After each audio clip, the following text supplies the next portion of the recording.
Chapter 77. In the center of the valley, the atmosphere was a little stiff and no one spoke for a long time.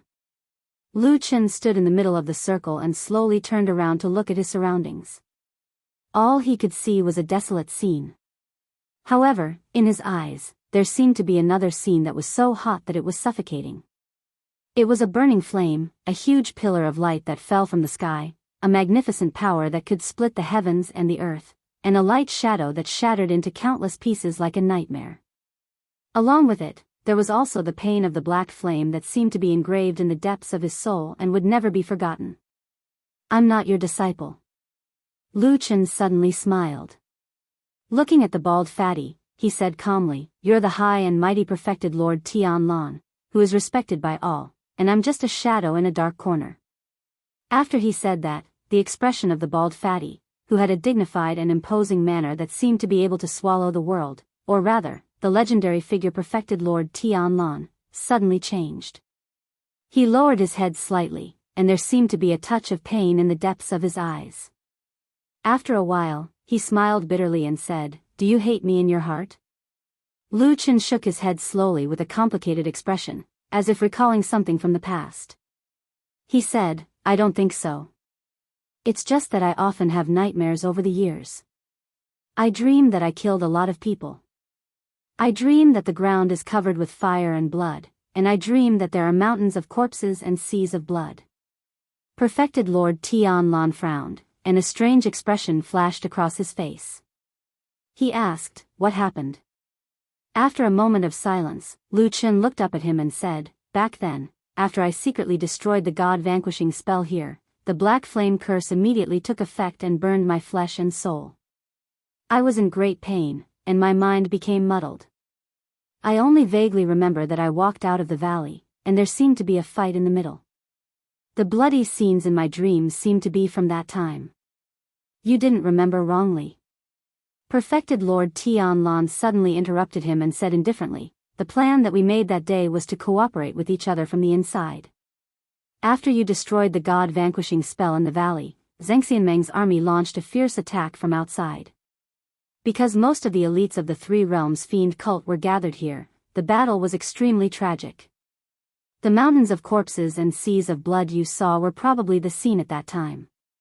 Lu Chen was stunned, as if he didn't expect perfected Lord Tianlan to be so direct. He hesitated for a moment and said, "Is that so? Then I dreamed that I killed a lot of people." Perfected Lord Tianlan said, "No.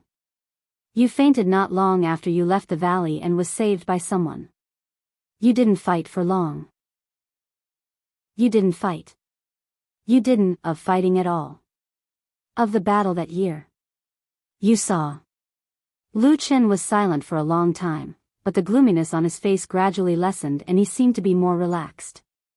After a while, he let out a long breath. Perfected Lord Tianlan sighed softly and said, "It's my fault.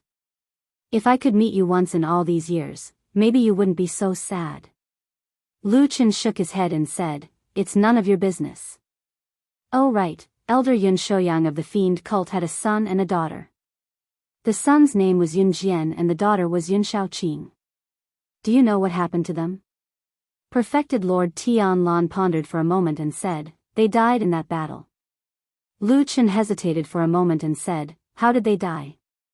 Perfected Lord Tianlan looked at him and said, "When Zhengxianmeng's army besieged the valley, they resisted stubbornly with other evildoers of the fiend cult and killed many of our cultivators.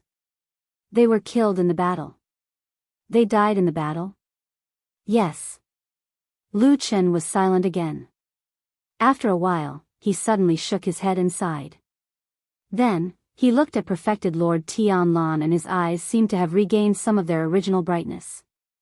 He said, "All right, after saying so much nonsense, you still haven't told me why you're looking for me." Perfected Lord Tianlan smiled and said, "That's right.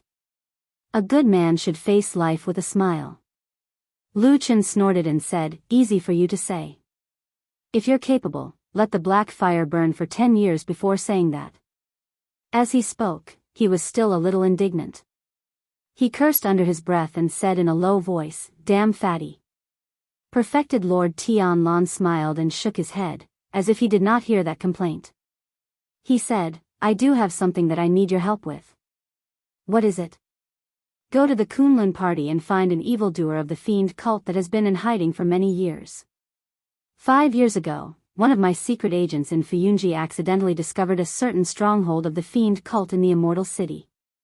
Then, under Shui Ying's leadership, Fuyunji put in a lot of effort and finally sent people to infiltrate it.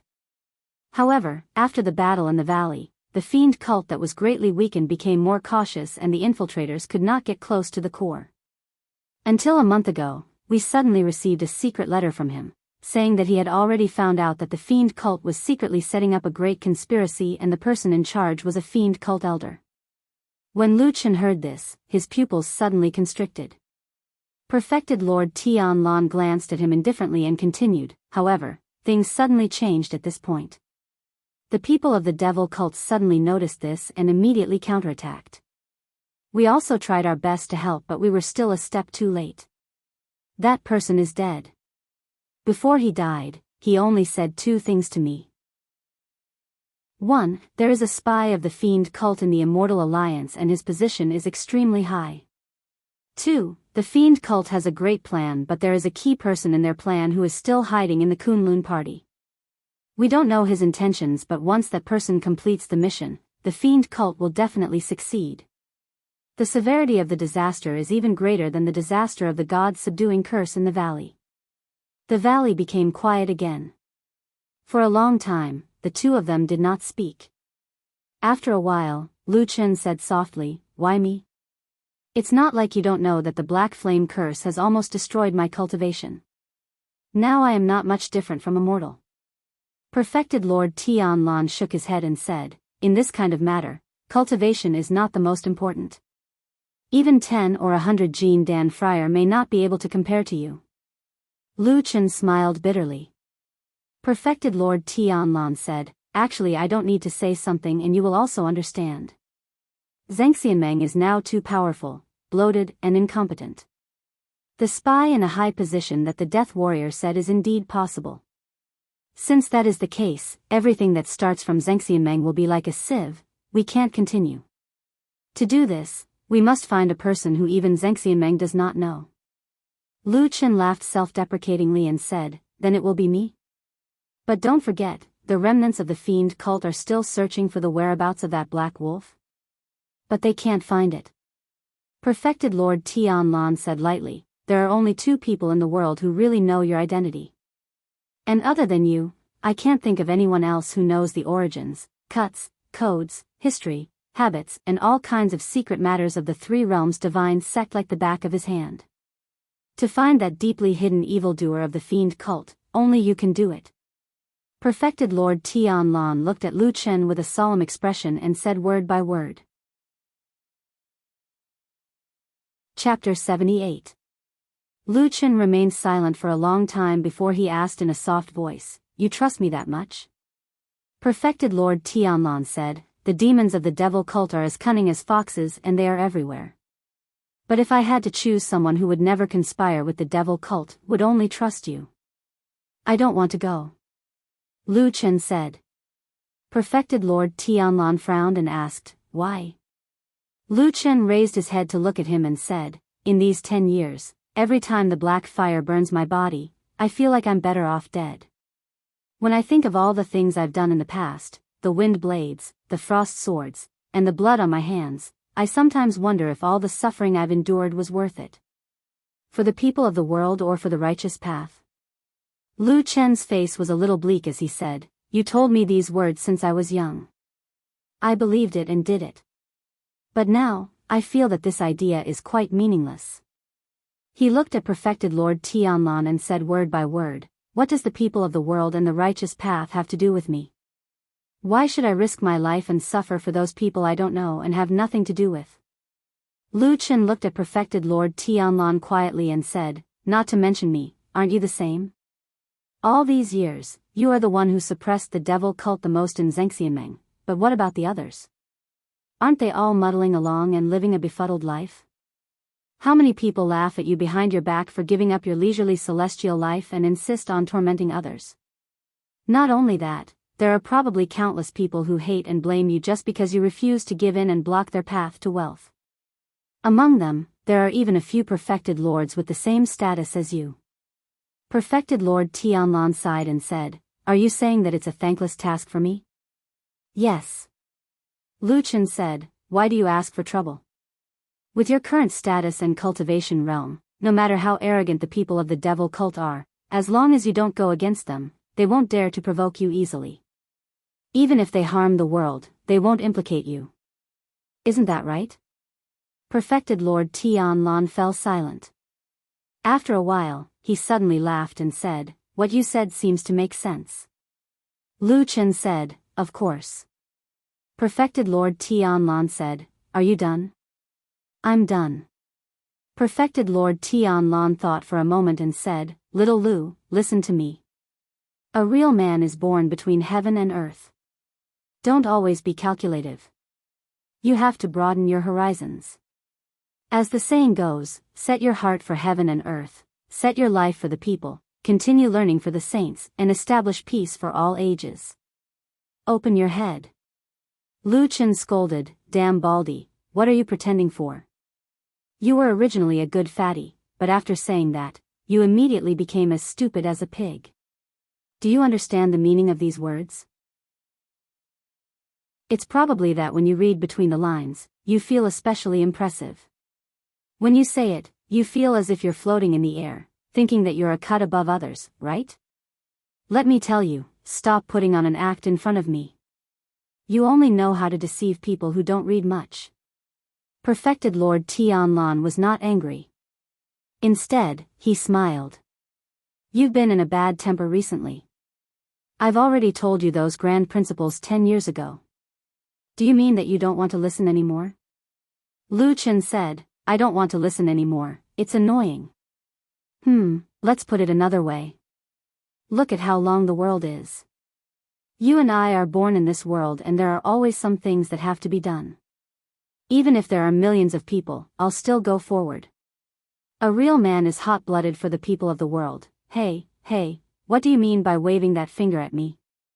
Lu Chen scoffed coldly and retracted his middle finger. "Damn Baldy, if you say such nonsense again, I'll spit on you."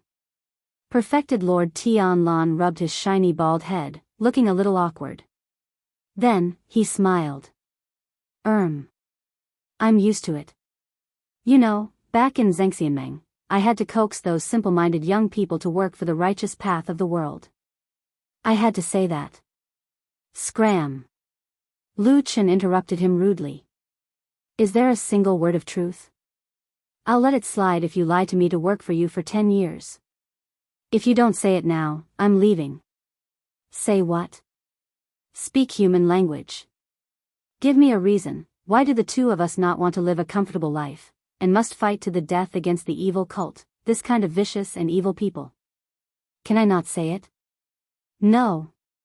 Boom. Suddenly, there was a loud sound. It was Perfected Lord Tianlan who slapped the ground beside him. Instantly, a dragon roar and tiger roar could be heard from deep underground. The ground trembled and a few foot-wide cracks appeared. Cracking sounds spread in all directions as countless gravel flew into the air. "All right, I'll say it." Perfected Lord Tianlan's smile disappeared and his robes fluttered without any wind. Suddenly, his aura skyrocketed like a god or a demon. Looking at him, there was an illusion that he was indomitable. He shouted loudly, "I've King hated those idiots from the 3 realms for a long time." His shout was like thunder exploding in the sky.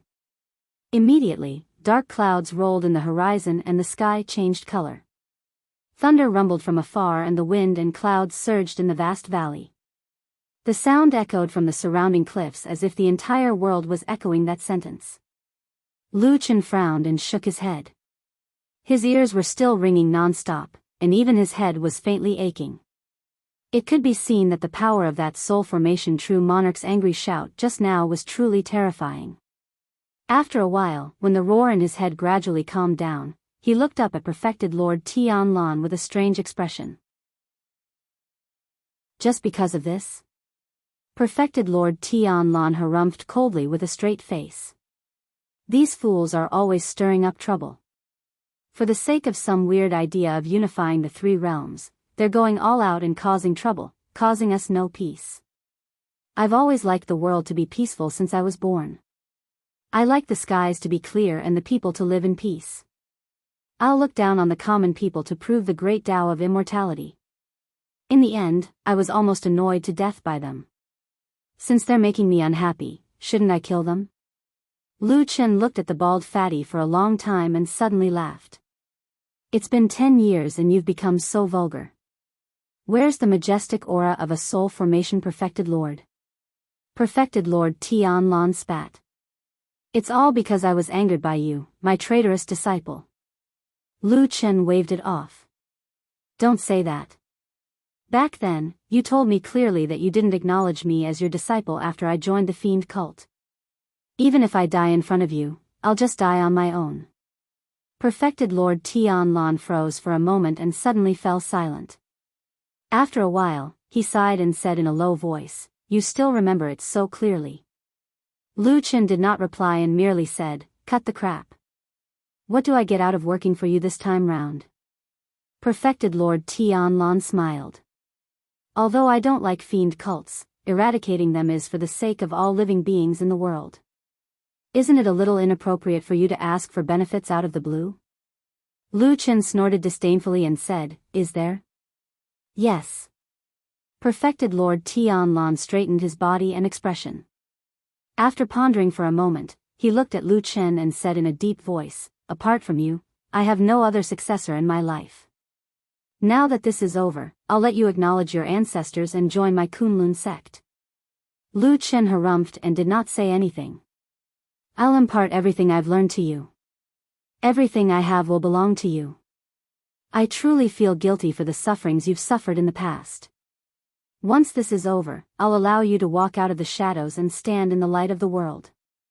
From then on, you'll be able to hold your head high and become a righteous disciple of a famous sect. Even if it's that 5,000-year-old Kunlun sect, as long as you have the opportunity, luck, and strength in the future, this old man will do his best to help you rise to the top. Why can't I hand over this famous sect to you?" At this point, Perfected Lord Tianlan suddenly stood up. He was actually a shoulder taller than an ordinary person and his figure was strangely majestic. He looked like a mountain as he said word by word, "How about this?" Lu Chen frowned but still did not say anything. Chapter 79.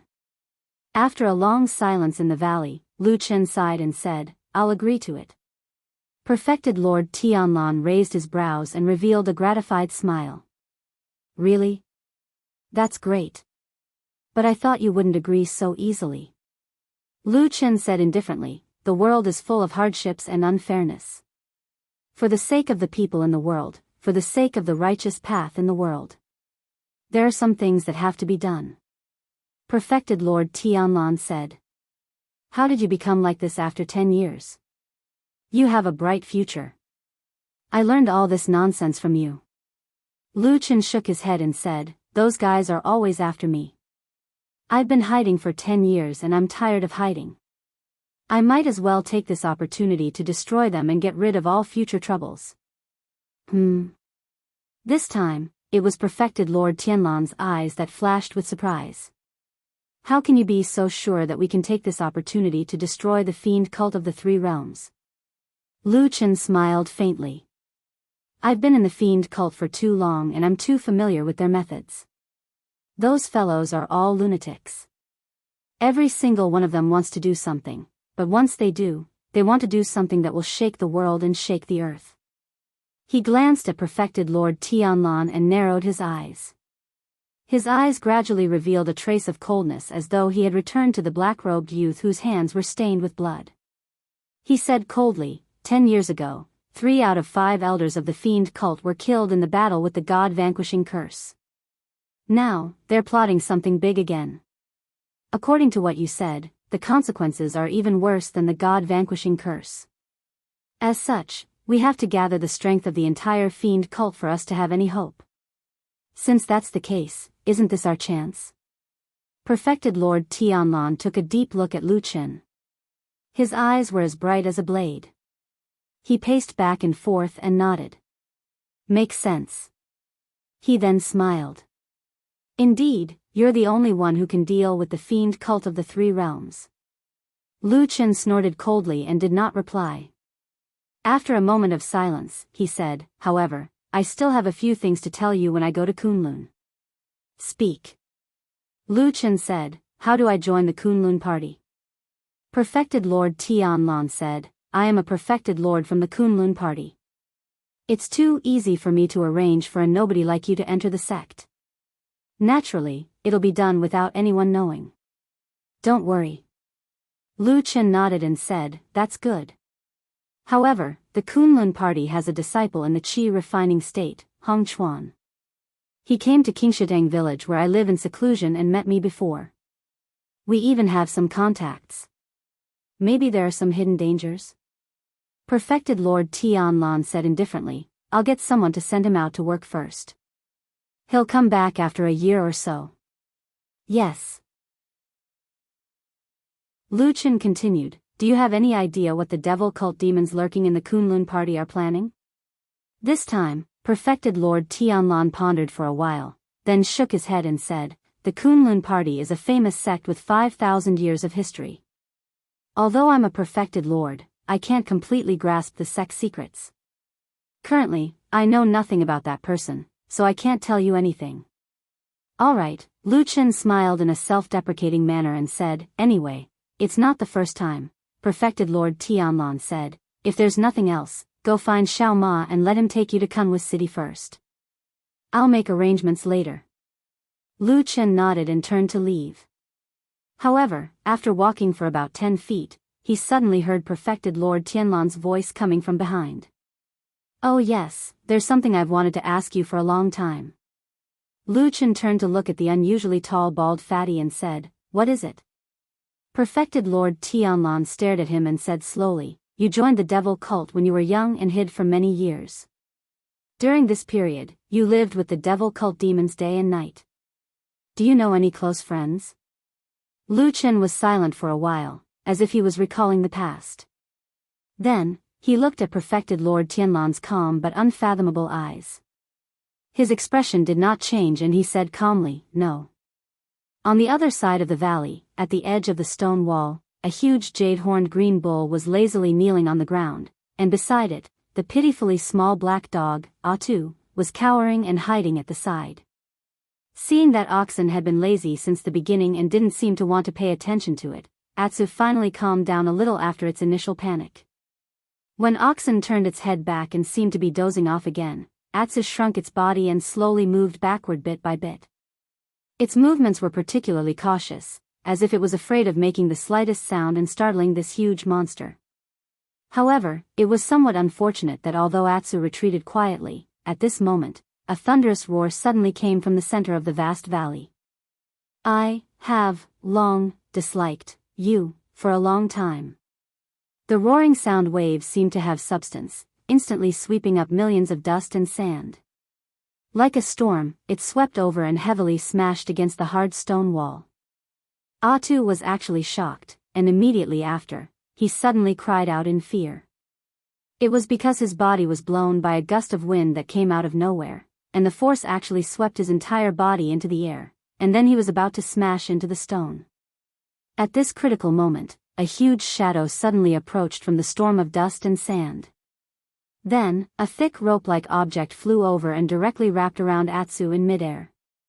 Just as this little black dog was about to hit the hard stone wall and break its head and bleed, it was forcibly pulled back. Atsu barked wildly. Its 4 legs struggled desperately, but at this moment, it could not control itself. It was directly pulled to the other side of the sandstorm, and a moment later, it fell heavily to the ground. After a while, the sudden roar disappeared, and the inexplicable strange wind also disappeared. Only then did Atsu realize that it had fallen back to the side of the huge oxen, and the thing that had just saved it seemed to be this oxen's tail.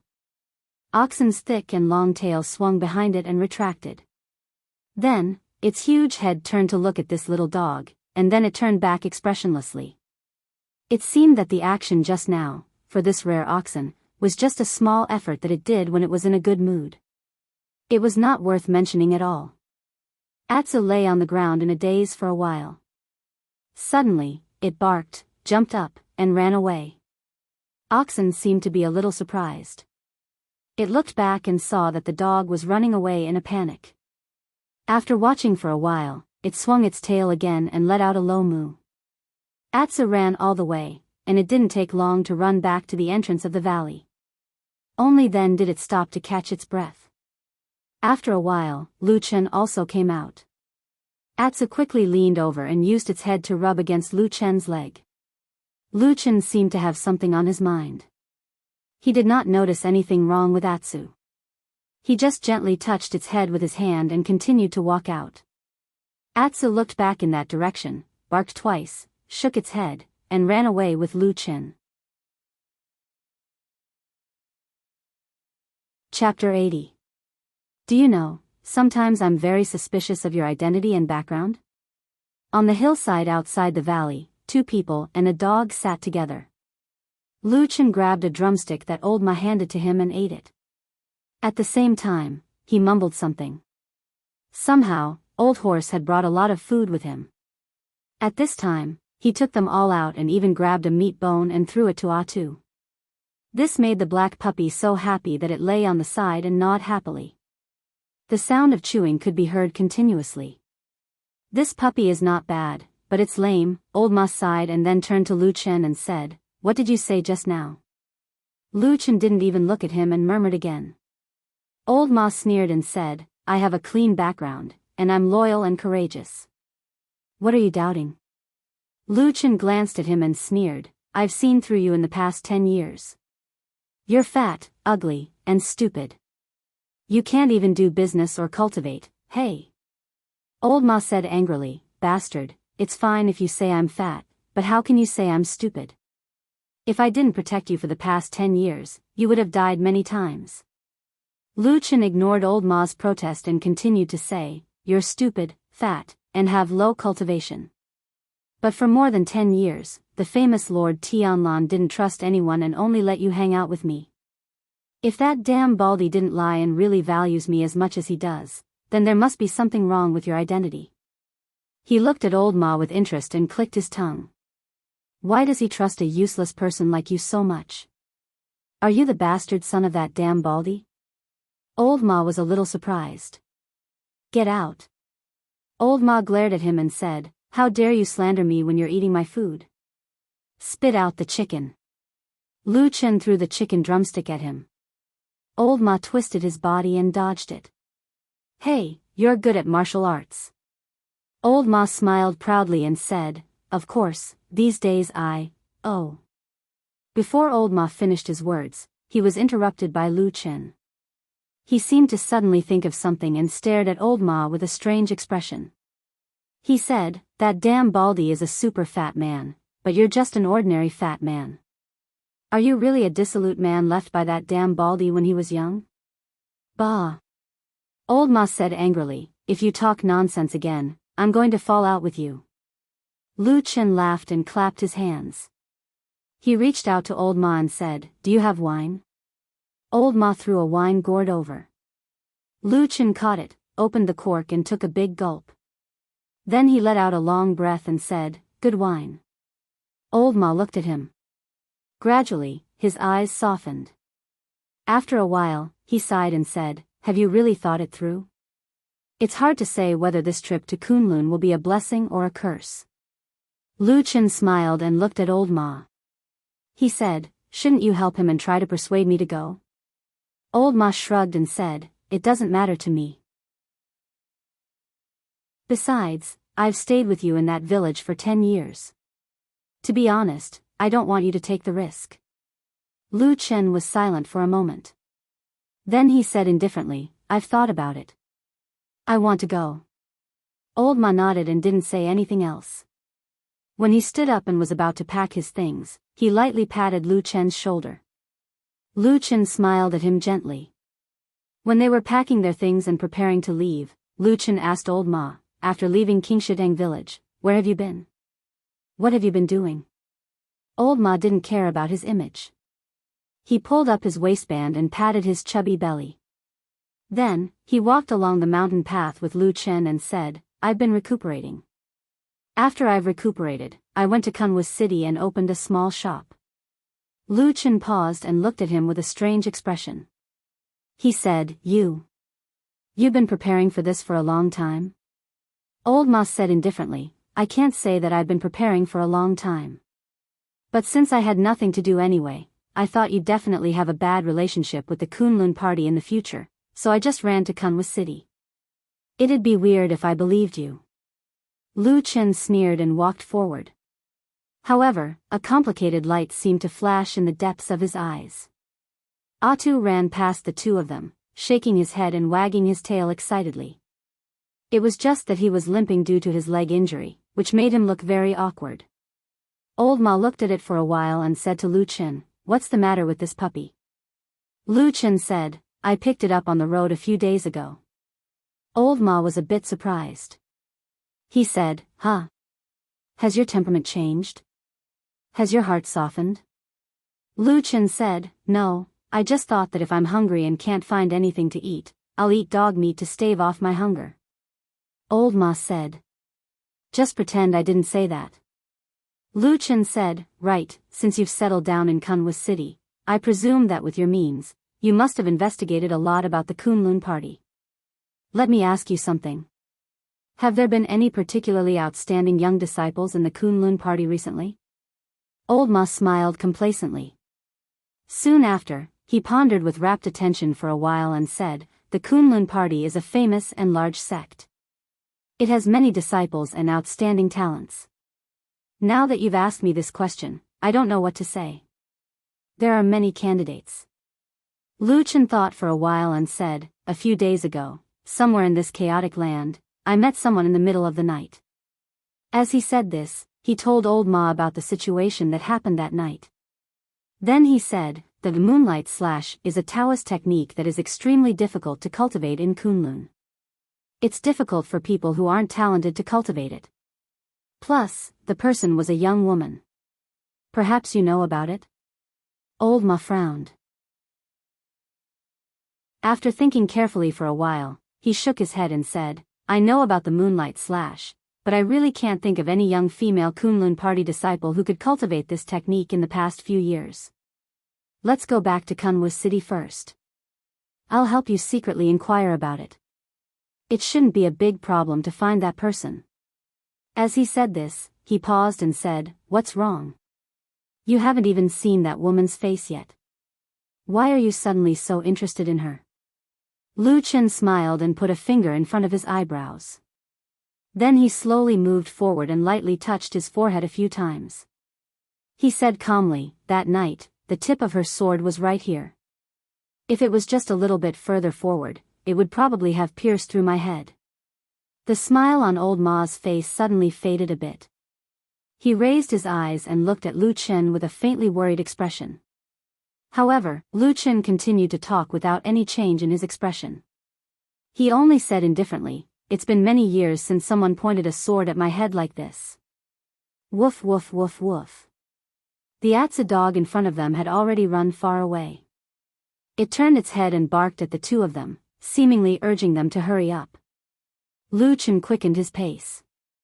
At the same time, he calmly said, Find her. Old Ma nodded. He sighed and said, All right, I understand. Chapter 81. The Kunlun party got its name from the mountain. The entire sect was built on the Kunlun mountain range, which had the reputation of being the most famous mountain in the western continent. 5,000 years ago, a cultivator, Kun Yuanzi and Tai Luo, traveled the world. They passed by the western continent's Kunlun mountain range. It was a time of chaos. The spiritual mountain was covered in dust, and there were countless bandits. They killed and looted all day long, turning the area within 1,000 miles into a hell of water and fire. However, one night, there was a sudden change in the sky. Kun Yuanzi and Tai Luo both saw a huge star fall from the sky and fall into the mountain. That night, the mountain range trembled. Strange lights soared into the sky, and spiritual energy shrouded the mountains and covered the sun like clouds. In the following days, strange things happened around the Kunlun mountain. It snowed in the summer, and women took over the mourning. The land trembled several times a day, and there were signs of mountains collapsing and the earth cracking. The weather was also unpredictable. What's more, strange demons, ghosts, and demonic beasts appeared in the back of the mountain. They were ferocious and valiant. Although there weren't many of them, they often captured people for food. The people of the world were terrified and fled the mountain. No matter where they were, they all said that a great demon had appeared in the mountain, and that it would bring disaster to the world and slaughter all living things.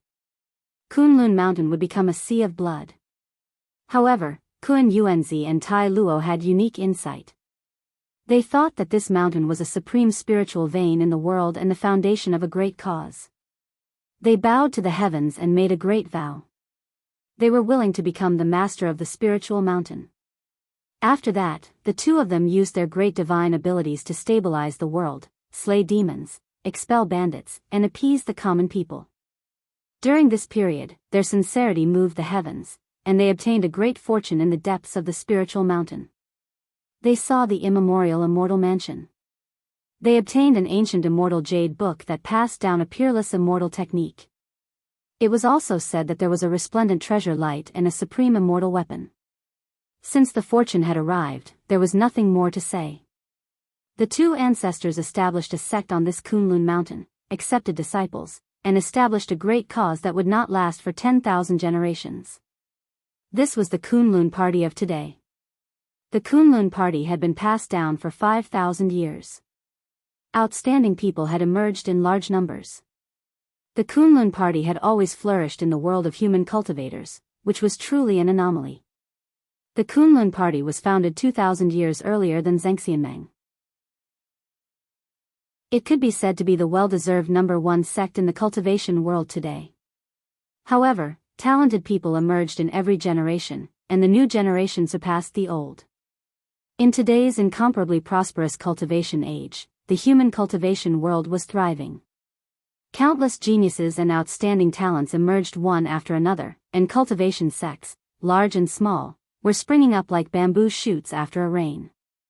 In terms of strength and prestige alone, the cultivation world of the divine central continent was already filled with heroes, and there was no longer a situation where one sect dominated. Today's Kunlun party had gone through 5,000 years of trials and hardships. It had already taken over the vast Kunlun mountain range as its private property. There were no less than 10,000 of its direct disciples who had achieved success in cultivation, and there was even a deity transformation stage true lord who had exceedingly high Daoist magic presiding over the sect.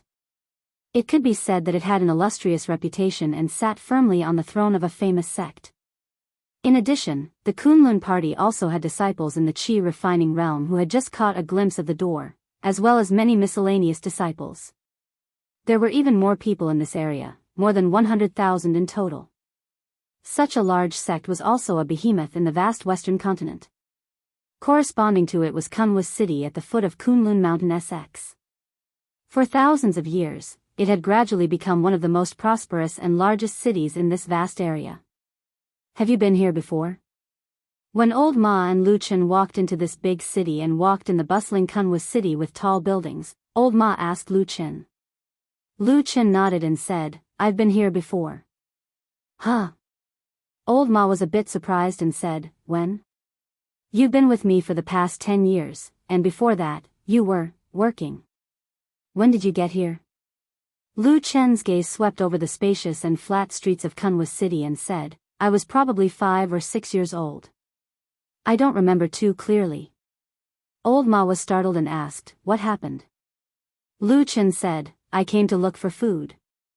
There are many people here, so I can find a lot of food in the garbage." Old Ma was silent. After a long time, he said, "What happened next?" Lu Chen smiled and said, "I don't know how much time has passed, but that damn Baldy suddenly appeared in front of me. He said he would let me eat my fill and wear my clothes. He told me to go with him, so I went with him." Old Ma sighed and seemed to want to say something, but Lu Chen suddenly turned around and waved his hand. He shouted with a smile, "Atsu, keep up. There are so many people here."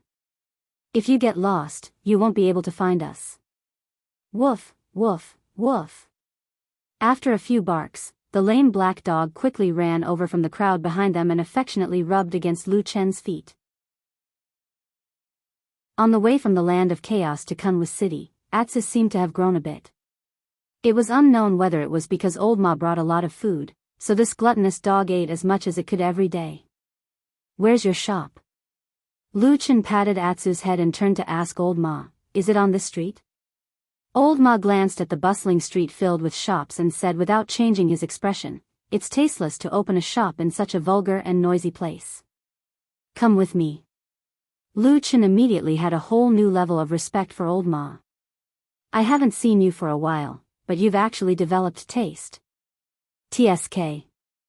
Old Ma snorted disdainfully. He put his chubby hands behind his back and walked forward like a rich man. Lu Chen and Atsu followed behind him and walked down the street. They walked down another street.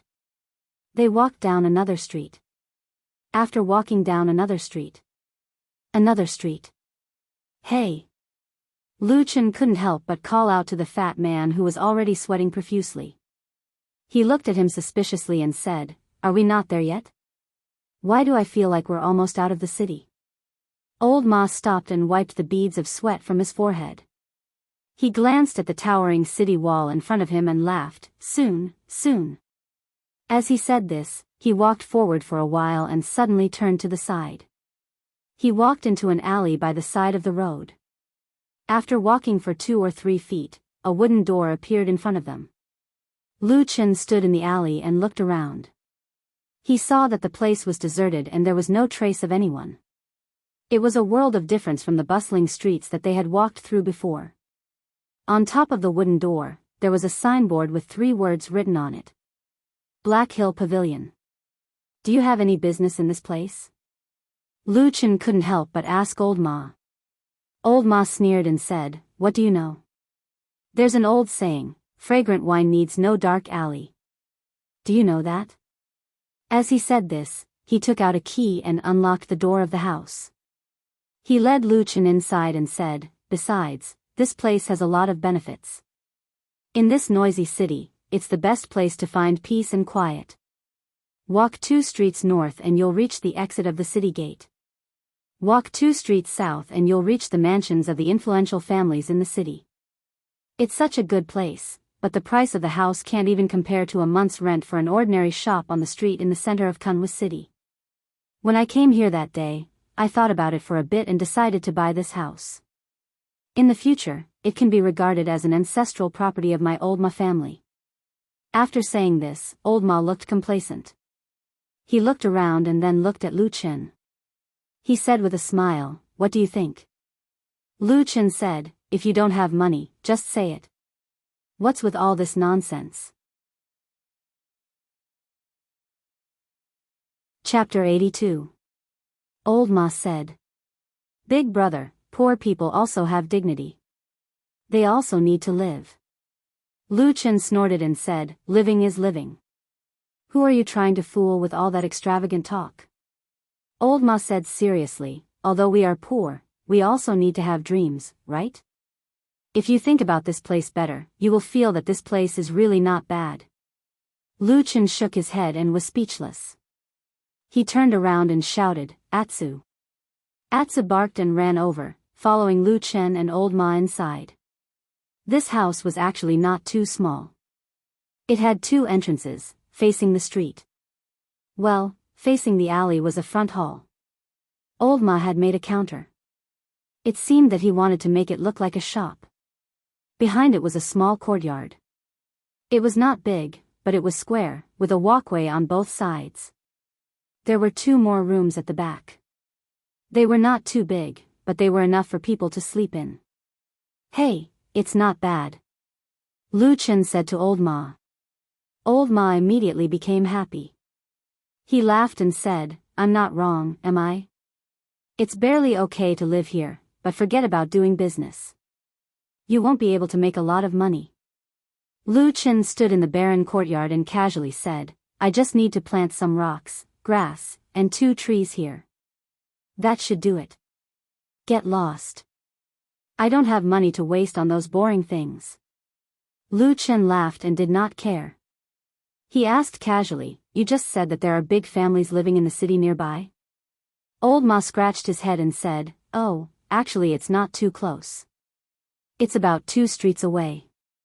Over there is the gathering place of the old mansions of the influential families in the city. Quite a few of them have close relationships with the Kunlun party, whether overtly or covertly. Lu Chen nodded. This was also a matter of course. Kunwa's city was at the foot of Kunlun Mountain, and with such a huge Kunlun party entrenched here, no matter who it was, they would want to curry favor with this incomparably huge thigh. Old Ma walked into the inner room, opened one of the rooms, and said, you can stay here for now. When the immortal side is ready, I will arrange for you to enter the Kunlun party directly. Lu Chen nodded and said, all right. At nightfall, Kunwa's city gradually quieted down. The night breeze swept by and the lights of tens of thousands of households were lit. In an inconspicuous corner of the city, in a small house in a shabby alley, Old Ma and Lu Chen moved a small table and placed it in the courtyard. Then they each sat on a stool, brought a pot of wine, 2 cups, and 3 plates of side dishes, and chatted in the courtyard. A cold moon hung high in the night sky, its faint light sprinkling down, bestowing the small courtyard with a bit of light. However, under the eaves of the surrounding houses, there was only darkness. In the shadows, like a ghost, Atsu poked its head out of the dark corner of the corridor and carefully looked around. Then it wagged its tail and sniffed around the small courtyard before sneaking to a corner to pee. Only then did it run back to Lu Chen's side, stretched its body, and lay down at Lu Chen's feet. Lu Chen casually picked up a chicken foot from the plate and tossed it over. Atsu didn't even get up. It just stretched its neck forward and caught it in one bite. Then it leaned against Lu Chen's feet and began to happily chew on it. Old Ma glanced at Atsu and said, when you go up the mountain in a few days, what about this black dog? Lu Chen picked up the wine pot and poured some wine into his cup. He said, I'll leave it with you for now. Once I settle down at the Kunlun party, I'll see if I can bring it up the mountain. Old Ma rolled his eyes and said, the spirited mountain of Kunlun is the world's #1 paradise. There are all kinds of celestial and auspicious beasts on the mountain. How can you bring a lame dog up there? Lu Chen rubbed his chin and said thoughtfully, now that you mention it, I suddenly remember that when I was risking my life outside in the past, when I was in danger at the gates of hell, I had eaten quite a lot of the flesh and blood of the various demonic beasts. Only these legendary spiritual beasts of the immortals have never been seen before. Old Ma's face darkened. He glared at Lu Chen and said, hey, you haven't even gone up the mountain and you're already thinking about whether the meat of the spiritual beasts on the mountain tastes good or not. That's not very good. Lu Chen smiled and said, I was just thinking about it. Old Ma looked at him suspiciously and said, but why do I feel like you're up to no good? TSK, what a villain. Lu Chen threw away the topic disdainfully and said, how's the current situation in the Kunlun party? Tell me about it. Old Ma nodded and said, now the huge Kunlun mountain range is already under the control of the Kunlun party. The spirited mountain range is continuous and undulating. Over the past thousands of years, countless immortal caves have been opened. But the most important place is the so-called spring, summer, autumn, and winter peaks between the sky and clouds. They are in the depths of Kunlun and are suspended above the mountains. They are the world's #1 wonders.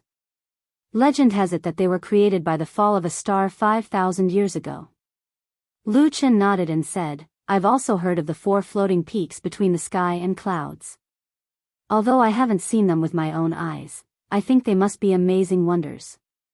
Old Ma said, not only that, it is said that the spiritual power on the 4 floating peaks is more than 10 times that of the mortal world. It is a natural holy land for cultivation.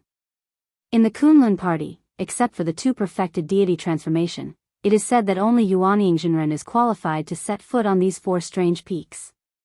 Lu Chen raised his glass and clinked it with Old Ma's. He said with a smile, I wonder if we will have the chance to go up and see in the future? Old Ma shrugged and said with a smile, I think we will have the chance to stand on the ground and look up for a few times. Lu Chen laughed and drank the wine in his glass. Then he said, "Tell me about those sections." Old Ma pondered for a moment and said, "Nowadays, there are many heroes in the cultivation world. Although the Kunlun party can't be said to be second to none, it is still one of the top 5 sections. There are indeed many heroes in the sect. However, after you enter the sect in the future, you still have to pay attention to one thing." At this point, his voice slightly lowered. He said, "The Kunlun party has been passed down to this day, and its orthodoxy has never been broken. However, there were 2 founders in the past, Kun Yuanzi and Tai Luo. Therefore, the orthodoxy that has been passed down over the years is actually divided into 2 factions. One is called Kuanji, and the other is called Tieji." Lu Chen frowned and said, "Why, these 2 factions don't get along?" Old Ma said, "They are harmonious on the surface, but not on the inside." Lu Chen nodded and said, "Could it be that they are secretly scheming against each other?" "Not at all." Old Ma smiled and said lightly. Lu Chen was startled for a moment, then he said with a smile, "Oh, this is strange." Old Ma said, "There is nothing strange about it, because the Tieji branch of the Kunlun party has been on the decline for many years. On the contrary, the Kuanji branch is growing stronger day by day. The 2 great perfected gods of the current Kunlun party, Tianlan and Bai Chen, are both from the Kuanji branch. Among the 19 Yuanyin perfected ones, 15 are from the Kuanji branch. What do you think?" Lu Chen said, "Oh, I see. No wonder the Tieji branch wants to tuck their tails between their legs." Old Ma laughed and said, "Who says it isn't? Originally, the Kuanji and Tieji legacies were divided equally among the spirited mountain of Kunlun. Not to mention other things, just the 4 strange peaks in the sky and clouds were 2 on each side. But now perfected Lord Tianlan has 1, Hakushin Jinkuan has 1, and the remaining 2 have been occupied by the 15 Yuanyin perfected ones. If you were a disciple of the Tieji branch, what would you do?" Lu Chen thought for a moment, then said with a smile, "Why not rebel?" Chapter 83. Old Ma spat and looked at Lu Chen with disdain. He said, "Do you think you can rebel just because you say so? It's easy for you to say that." Lu Chen laughed and poured wine into their glasses again. He said, "Then what do you think we should do?" Old Ma said sternly, "If I were a disciple of Tai Ji's lineage, I wouldn't be able to defeat the Kuan-ji who have the advantage in numbers. Then I might as well admit defeat and behave myself. Besides, the 2 of us are saying alarmist words here. In fact, in the Kunlun party, the 2 groups of disciples may not really be like fire and water. No matter what, they are still Kunlun disciples of the same sect and ancestor. They just have some disputes on ordinary days. How big of a deal can it be?" Lu Chen thought for a moment, then said, What you said makes sense. Perhaps in another 200 or 300 years, the tables will turn. At that time, the iron branch's strength will suddenly soar, suppressing the Kuanji branch." Old Ma laughed and said, "Isn't that so? Who knows what will happen in the future? Let's drink, let's drink." The 2 of them clinked their glasses and made a crisp sound. The black dog lying under the table looked up and then lowered its head to gnaw on the bone. Old Ma glanced at Lu Chen and said with a smile, "Speaking of which, in a few days, I may go up the mountain to become a Kunlun disciple. At that time, everything will naturally be arranged by that person. I think he will not treat you too badly.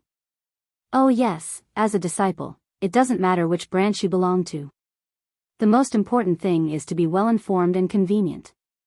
Lu Chen interrupted Old Ma's speech and said, "You go tell the damn baldy that I want to be in Kuanji. If he dares to put me in Tieji, I will kill his oxen." Pfft. Cough, cough, cough. Old Ma suddenly choked and coughed on the spot. There are a lot of influential clans in Kunwa City, and most of them are the descendants of experts who have achieved the Dao in the Kunlun party for several thousand years. They have been passed down from generation to generation, and they are inextricably linked to the Kunlun party. Old Ma pointed to the north and said, "These big families and clans have 2 biggest advantages. First, they follow the Kunlun party wholeheartedly and become its claws, teeth, and eyes. I don't dare to say far away, but within a radius of 2,000 miles from Kunwa City, nothing can escape the Kunlun party's grasp. Second, over the years, almost all the outstanding talents in these big families and clans have entered the Kunlun party's tutelage, and many outstanding talents have emerged from them. Lu Chen nodded. Suddenly, he frowned and said, according to you, we can't hide from the Kunlun party spies even if we come here? Old Ma snorted and proudly said, that's only for ordinary people. What kind of person am I, old Ma Xiaoyun? No one can recognize me no matter what I do, not to mention that I have that person secretly watching over me. Don't worry, it'll be fine. Lu Chen laughed and said, in any case, it's those children of influential clans who are powerful, right? We can't afford to offend them. Old Ma rolled his eyes and said, bullshit. At the end of the day, you brat, there's someone standing behind you, supporting you. Until now, that person still doesn't have a disciple, but he has an exceedingly powerful peerless divine ability. If you really shed all pretense of cordiality with him, even if all the influential families in Kunwa City joined hands, none of them would dare to oppose you. Lu Chen laughed and said, unfortunately, I can't have a falling out with him, so I can only endure, right? Old Ma sternly said, that's right. Then aren't you talking nonsense? I'm not talking nonsense. Old Ma solemnly said, while you're suppressing your resentment, you can think to yourself, when I'm done with my business in the future, I'll come and settle the score with you. Let's see if you idiots, who look down on others, will kneel in front of me at that time. Lu Chen couldn't help but laugh and said, you're really thinking too far ahead. Old Ma laughed mischievously and said, of course. All these years, I've been so angry at you that my life has been shortened by 10 years. Every time, didn't I secretly think like this to get through it? Lu Chen extended a finger to him to show his respect, then he casually said, nowadays, in the Kunlun party, who has a deep background and can't be provoked? Tell me all of them. In the future, I'll stay away from them. Old Ma thought for a moment then said, right now, you have the air of a useless person on your face. At most, you're only at the qi refining realm. The Kunlun party is so big, and there are at least 80 to 90,000 people with higher cultivation than you. It seems like you can't provoke any of them. Lu Chen, Old Ma said again, oh, but of course, there are some who are especially powerful. You especially can't provoke them. Everyone, people as powerful as spiritual master Yuanying and Jin Dan Friar can crush you with a finger. Their direct disciples are almost all elite disciples, so you should also stay away from them. As for the disciples of the aristocratic families, although there are many Kunwu aristocratic families, there will always be ups and downs. Right now, the most powerful families are probably the Bai, Tai, and Su clans. You should give in to them. As for the small aristocratic families that have declined, they actually don't matter. Lu Chen suddenly thought of something and asked, is there an aristocratic family with the surname Yi in this city? How strong is it? Yi clan? Old Ma thought for a moment then said, it's all right.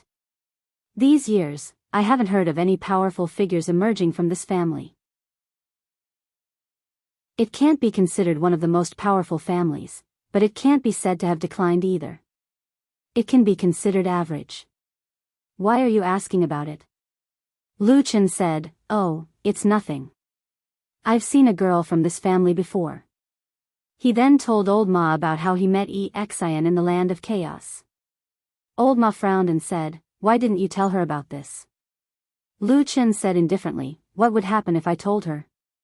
Old Ma didn't hesitate at all and said, of course, I'd think of a way to avoid this flaw and not let her get in the way. Halfway through his sentence, Old Ma's voice suddenly dropped and his expression changed slightly.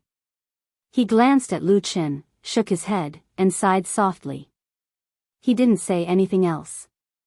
Lu Chen smiled and said, yes, don't let her get in the way. He lowered his head and looked at the wine cup in his hand. The amber wine trembled slightly in the cup. After a while, he raised the cup and drank the wine. As the days passed, Lu Chen quietly stayed in the small courtyard. It could be said that he didn't go out at all. Fatty Old Ma went out a few times. He came and went in a hurry, and no one knew what he was busy with. Even Black Dog sneaked out to stroll in the alley outside, but he quickly ran back. When he was bored, Lu Chen would sit behind the counter in the front hall when Old Ma went out. He said that he was helping Old Ma look after the shop.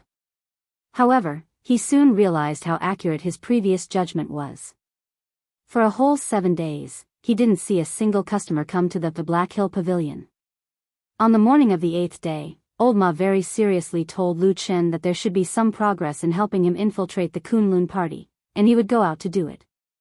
So, Lu Chen sat quietly behind the lonely counter and looked out the door at the quiet alley. Atsu lay directly in front of the door, enjoying the passing wind from the alley. Its tail wagged from time to time, as if it was enjoying its dog life. Suddenly, there was a sudden sound of footsteps coming from the bluestone road in the alley outside. After a moment, a clear and melodious voice, like a wind chime gently swaying in the spring breeze, came from outside. Black Hill Pavilion. What a strange name. Chapter 84. The black dog suddenly pricked up its ears, then suddenly jumped up and stared at the door with its eyes shining. It bared its sharp fangs and let out a low growl from its throat, looking like it was about to bite someone. There was an exclamation from outside the house, but a moment later, a figure suddenly appeared at the door. It was Lu Chen. Lu Chen kicked the stupid dog to the ground and scolded, "Stupid dog. This is a guest. If you want to eat meat and bones in the future, you will have to rely on him. Do you want to die? Woo woo." The low and fierce growl suddenly changed, and the ferocious aura on the black dog disappeared in the blink of an eye. It wagged its tail wildly and hummed in a low voice. It ran out of the door and circled the figure outside the door twice, shaking its head and wagging its tail without any integrity to speak of. Yeah. The person outside the house was shocked at first, then let out a sound of "huh," but then burst out laughing. She covered her mouth and laughed. "Why is this dog so fun?" Lu Chen looked up and saw a young girl about 10 years old standing on the bluestone road outside the house. She had almond-shaped eyes and peach cheeks, and her skin was as white as snow. Although she had not grown up yet, from the looks of it, she would definitely be a stunning beauty in the future. At this moment, the little girl looked at the black dog jumping around beside her. She seemed to find it very interesting, and she was full of smiles. There was a soft breeze blowing through the alley, and her red sleeves fluttered in the wind. At this moment, the spring breeze, the deep alley, and the young girl, this scene was like a beautiful painting.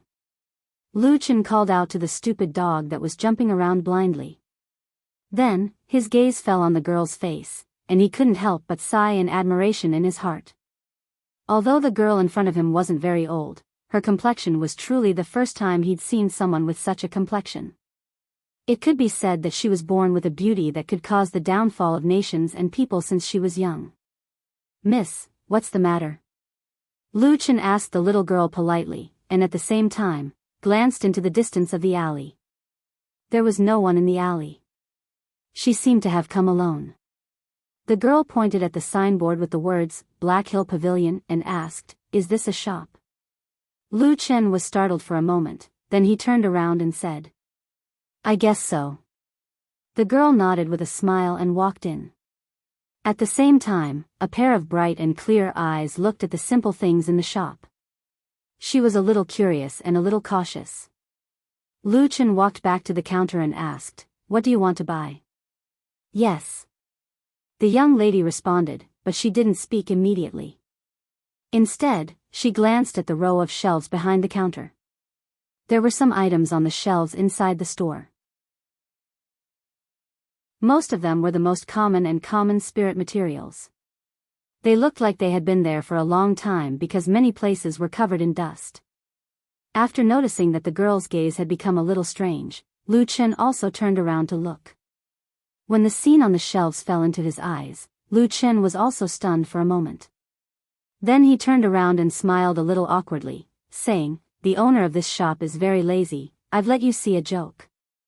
"Hey, are you not the shopkeeper of this Black Hill Pavilion?" The girl asked with some surprise and looked around. In this shop, it was obvious that only Lu Chen was looking after the shop. I'm not the shopkeeper here. Lu Chen said seriously, in fact, I am the uncle of the shopkeeper. Today, he went out to buy goods, so I came to help look after the shop. Oh, I see. The girl nodded as if she believed him. However, when she looked at the simple appearance of the shop, her face gradually revealed a difficult expression. Lu Chen asked with a smile, what do you need? Tell me. If there is, I will show it to you. If there isn't, then there's nothing I can do. Anyways, I can't force you to buy or sell in broad daylight, right? The girl smiled again. At that moment, the beauty of the girl hit him in the face, like the clear sky after a storm. There was a refreshing atmosphere. I want to buy some Cangju Zi.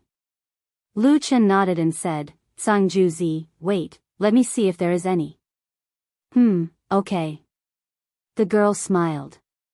Lu Chen searched the shelves and finally found this relatively common spirit material in a shelf. He put it on the counter and said, there really is. If it was anything else, I wouldn't give it to you. But this spirit material, Cangju Zi, is taken from the seed.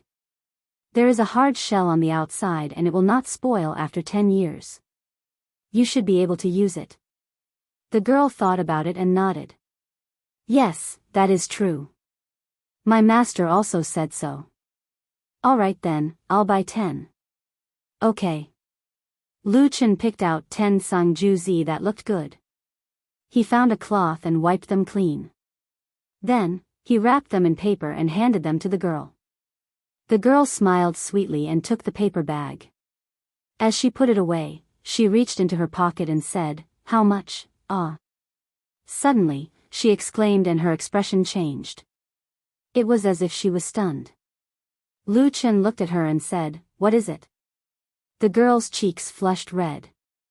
Her skin looked white and rosy, adding to her beauty. She didn't know whether to laugh or cry. She said, I seem to have forgotten to bring money. Oh, I see. Lu Chen sighed. This business was too difficult. There was hesitation on the girl's face. After a moment, she said awkwardly to Lu Chen, Uncle, I have an urgent need for this Cangju Zi. Can I take it first? I will have someone send the money later. Halfway through her words, she suddenly found that Lu Chen was staring at her with a strange expression. She couldn't help but lower her voice. A moment later, she couldn't help but ask, can't I? Lu Chen coughed and didn't answer. He asked instead, what did you call me just now? The girl stilled and said, Uncle, you are so old, you are the uncle of the shopkeeper here. Oh, okay. Lu Chen shook his head and then said seriously to the girl, no, you cannot owe money for the goods. The girl was shocked. She seemed to want to say something but her face seemed to become even redder. She said in a low voice, I am not that kind of person. I said I will return it, I will definitely return it. That grace of lowering her head was enough to intoxicate people without drinking. Her watery eyes were enough to make the world fall for her. Lu Chen shook his head and said, you can't. The girl looked sadly at him and could only put the paper bag in her hand back on the counter. Then she turned and walked out. Just as she was about to reach the door, Lu Chen's voice suddenly came from behind her. Hey! Your money bag is gone. The girl's footsteps suddenly stopped. Looking back, she saw that Lu Chen had walked out from behind the counter. At the same time, he was holding a small red bag with a flower embroidered with gold thread. Ah! I was wondering where the money bag went. The girl's beautiful eyes widened and she quickly walked over. She said with a giggle and then reached out to Lu Chen. Lu Chen let her grab the small bag but he didn't let go. The girl pulled and was somewhat surprised. She looked at Lu Chen and said, Uncle, why don't you let go? Lu Chen said, I can return the money bag to you, but you should also return the Cangju Zi in your sleeve to me. As he spoke, he didn't look at the girl's suddenly stiff smile. He sighed and said, also, don't call me uncle. It sounds weird. Chapter 85. The girl tugged at the pouch twice, but found that Lu Chen's grip was exceptionally firm, and she couldn't pull it back. After her expression changed, the gentleness and carefulness on her face suddenly disappeared, and was replaced by a kind of annoyance. With a snort, her other hand suddenly raised, and a paper bag actually flew out from her sleeve, smashing towards Lu Chen's face. Lu Chen reached out to catch it, and casually grabbed it with his hand, then nodded and let go. The girl took a step back, and first hid the small bag in her bosom, then looked up and down at Lu Chen, coldly snorted, and said, "I can't tell, you actually know such despicable methods." Lu Chen laughed, and said, "I used to rely on this to make a living." As he said that, his gaze fell on the girl's exceptionally beautiful face, and he frowned, saying, "Little girl, since you have such a beautiful appearance, why can't you do anything? Do you really have to do this? Don't blame me for not warning you, these despicable people are not good. With your beautiful face, if you aren't careful, I'm afraid you'll be eaten alive." Oh. The girl didn't look old, only about 10 years old, but at this moment, after removing her disguise, her body suddenly had an additional mature aura. Her young face revealed a disdainful look, and she looked at Lu Chen, saying, "So, you are still a good person?" Lu Chen said, "I can't say that I'm a good person, but it's not bad to remind you, what do you think?" "Che." The girl sneered, and said, "You're just saying it casually. Less nonsense, do you have anything else? If not, I'm leaving." This swindler was actually so self-righteous, as if not stealing from Lu Chen, but Lu Chen's fault. Lu Chen also couldn't help but laugh, but first, this girl was really too young, and second, her face was already very beautiful at such a young age, it really made people unable to harden their hearts to do anything.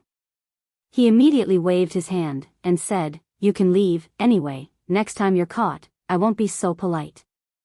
This broken shop, I'm not just passing by, even if you pay me money, I won't come again." The girl angrily shouted, then turned around and walked out of the door. The black dog next to her wagged its tail and came over, jumping enthusiastically beside the girl. The girl looked at the black dog, and especially saw the lame Atsu's hind legs. She was first startled, but then her eyes became slightly soft, and she reached out her hand to touch the head of the Atsu, and said, "This dog is much cuter than your master." The Atsu tilted its head, and stuck out its tongue, and looked affectionate. Suddenly, Lu Chen from behind, and said, "Atsu. That's a bad guy, he wants to steal our things." The Atsu didn't seem to react for a moment, and blankly looked back at Lu Chen. Lu Chen sternly said, "Be fierce to her. Bite her." Atsu jumped up, as if he had suddenly come to his senses. Immediately, the hair on his neck stood up, and he let out a low growl, baring his fangs at the young girl. He looked like a hungry wolf, ready to pounce and bite someone in the next moment. "Ah!" The girl was shocked, and suddenly jumped away as if she was electrocuted. She quickly ran out of the door, and then cursed at the shop, a house full of monsters, bad people, and stupid dogs. Woof woof woof woof, as the Atsu roared, it suddenly rushed out. The girl screamed and ran away. Her speed was extremely fast, and in the blink of an eye, she ran out of the alley. The Atsu chased a step, but was stopped by Lu Chen from behind, and then turned back bitterly. But then it seemed to be happy again, and quite proud. It circled around Lu Chen a few times, and kept barking, as if it wanted to take credit. Lu Chen sighed, looked at it, squatted down, and grabbed the head of the Atsu in front of his eyes, pulled its ears, and scratched the dog's fur. After looking left and right, he frowned and said, "Strange, I remember that snow wolves and black jackals are intelligent and cunning monsters. Why do you always look stupid? Woof woof, woof woof." The Atsu stuck out half of its tongue and licked Lu Chen, and looked very happy. In the evening, old Ma came back. As soon as he entered the house, he pulled Lu Chen to close the door and went to the backyard. Then he said with a smile, "It's finally done." Lu Chen nodded and said, "That's good. When do we go up the mountain?" Old Ma said, "In 3 days. A few days ago, the Kunlun party just held the annual immortal appraisal meeting, and they accepted a new batch of disciples. Recently, it's the time for those who have no chance to officially join the sect to display their supernatural powers. You're not conspicuous at all among them. Lu Chen looked at him, and said with a smile, "What do you mean by displaying their supernatural powers?" Old Ma laughed, and said in a low voice, "On the surface, the Kunlun party wants to accept so many disciples, but in fact, there are a lot of people who want to squeeze their own children into the sect. Don't tell me you don't know about this." Lu Chen shrugged and said, "From what you said, there are quite a lot of disciples like me who sneak into the sect in a roundabout way." Old Ma said with a smile, "Of course. The immortal appraisal meeting has accepted 500 people, and they can at least squeeze another 200 or 300 in." Damn! Lu Chen was shocked, and said, "There are so many." Old Ma snorted, and said, "The more they accept, the more spirit stones they can collect. This business is better than anything else." Lu Chen said with emotion, "You're right." At night, 2 people and a dog sat in the small courtyard again. Old Ma took a sip of wine, and said to Lu Chen with a frown, "You let that little girl go just like that?" Lu Chen said helplessly, "What else can I do? I can't really detain her, can I?" Old Ma thought for a while, and said, "At least you should ask about her identity, background, and name, right?" Lu Chen shook his head, and said, "It's useless to ask. It's all fake." Old Ma clicked his tongue, and his eyes suddenly became a little strange. He looked at Lu Chen, and said, "Speaking of which, why didn't I notice that you have this trick before? I didn't see you learn it from that person." Lu Chen smiled, picked up a cup of wine, and lightly said, "That was before I met him. I was muddling around in this city, trying to survive. Aside from picking up trash, I also learned how to steal and swindle people." Old Ma was stunned, and looked at Lu Chen for a long time without saying anything. After a long time, he said in a low voice, "It's not easy to be a lowly person. You were so young back then. Did you suffer a lot?" "Yes." Listening to Lu Chen's extremely simple answer, Old Ma didn't know what to say for a moment. After a while, he laughed dryly and changed the topic, and said, That little girl is really unlucky. She happened to pass by here and wanted to do some business, but she actually met an expert. She must have been half dead with anger, no?" Lu Chen suddenly interrupted Old Ma. Old Ma was startled, and said, "What's wrong?"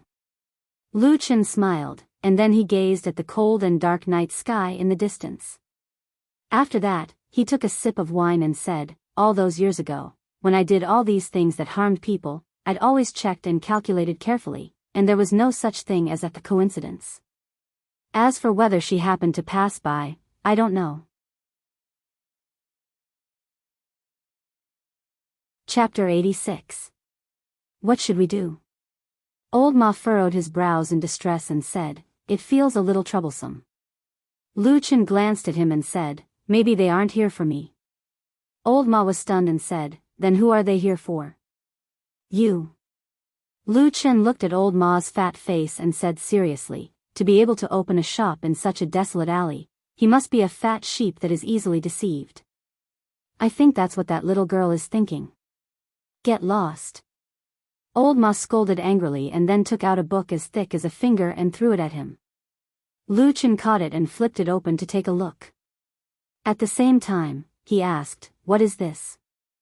Some of the most famous people in the Kunlun sect, the young geniuses of the younger generation, the children of the aristocratic families with deep backgrounds, and some people with eccentric temperament and behavior. Brief information about them, including Dao techniques, magical treasures, and so on, are all written on it. In addition, there are also some situations in the Kunlun party's main halls. You can take a look when you have time. After you have written it down, burn this book." Lu Chen was silent for a long time. The joking expression on his face disappeared and he sat up straight. Then, with a serious expression, he said to Old Ma, "Thank you for your hard work." Old Ma grinned and said, "This kind of thing should be shown to people who understand. Only then will it be satisfying." Lu Chen sighed and said to him, with this kind of ability, you can actually do a lot of big things. It's a bit of a disadvantage to hang around with people like me. Old Ma said, in this world, is there anything bigger than what you want to do? Lu Chen sneered and put away the book.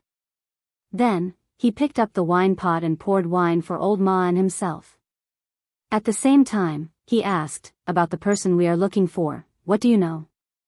Old Ma shook his head and said, I have no clue.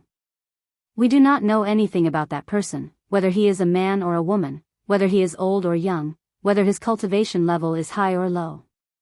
Other than knowing that he is hiding in the Kunlun party to do something big, we do not know anything else. Lu Chen raised his cup and clinked it with Old Ma's, then drained it in one gulp and said, take your time to find it. 3 days later, Lu Chen went to the Kunlun mountain and joined the Kunlun party, becoming a Kunlun disciple that was envied by most mortals. This was a layer of dazzling halo, like a gilded and dazzling coat, draped over his body. To outsiders, it looked so glorious, except for the insiders who were also on Kunlun mountain. Just as Old Ma had said before, although the Kunlun sect, which had a history of 5,000 years, usually paid the most attention to rules and integrity, after so many years, the persistence passed down by the founding master was still flexible. Apart from the 500 new disciples who were officially accepted during the Grand Immortal Appraisal meeting, Kunlun sect had secretly added another 250 people into the sect. Lu Chen was one of them. Unfortunately, his innate aptitude was considered to be the worst among all of them. In the cultivation world, talent were based on the 5 elements will in the dantian of the Sea of Qi. The more divine pillars, the higher the talent. Generally speaking, only disciples who had at least 2 5 elements divine pillars would be accepted by famous sects like the Kunlun party. The hope of a first pillar disciple was too small, and the loss outweighed the gain by placing spiritual materials and resources on such a person. Yes, Lu Chen was the kind of person that the loss outweighed the gain, but this kind of person was not rare in the Kunlun mountain, because who did not have the dream of becoming an immortal? No matter how bad one's talent was, there was always a little hope. Besides, even if there was no hope of becoming an immortal, if one could get some opportunities in the Kunlun mountain and practice some magic, not only would one's strength increase greatly, one's life would also be extended a lot. Why not? This kind of thinking was naturally human nature. As for the high and mighty elders of the Kunlun sect, it was impossible for them to care about these small matters. Who didn't have a close relationship with someone? Furthermore, it wasn't like they were sent in for free. Therefore, in such a bright and slightly gray background, Lu Chen safely and calmly entered the Kunlun party, without attracting anyone's attention, and became a servant disciple with the lowest position in the Kunlun party. However, since he was of the lowest position, the Kunlun party would not keep idle people, so Lu Chen was quickly arranged to go to the Baichao Tang of the Kunlun party, and like the many other servant disciples, he grew all kinds of spiritual herbs for the Kunlun party. The majestic Kunlun was the first famous mountain in the western land. From a distance, one could only see the majestic peaks rising and falling, and the clouds were like waves. In the deepest part of the huge mountain range, the clouds gathered like a vast ocean, and as far as the eye could see, one could vaguely see the 4 faintly discernible figures of strange peaks floating high above the clouds. It could be said to be a magical place that seized all the creation of heaven and earth. However, this kind of immortal spiritual land, historically, only the most elite part of the Kunlun party could set foot in it. Ordinary servant disciples did not even have the qualification to go near it. In the blink of an eye, Lu Chen had already entered the Kunlun party for a month. Over the past month, he was no different from the people around him.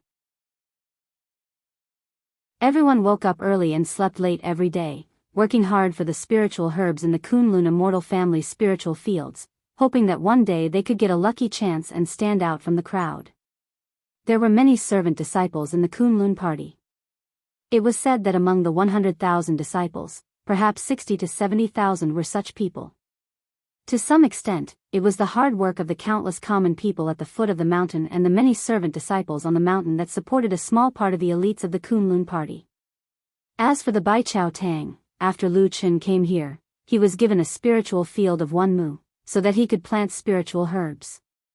Every time it was harvest time, he had to hand in a fixed amount of harvest, and then he would be considered to have completed his task. If he did not hand in enough, he would be punished, and if he had an extra harvest, he would be rewarded. Most of the servant disciples relied on these extra harvests that they had worked hard to obtain in exchange for a little hope of standing out in the future. Hope was the most beautiful thing, was it not?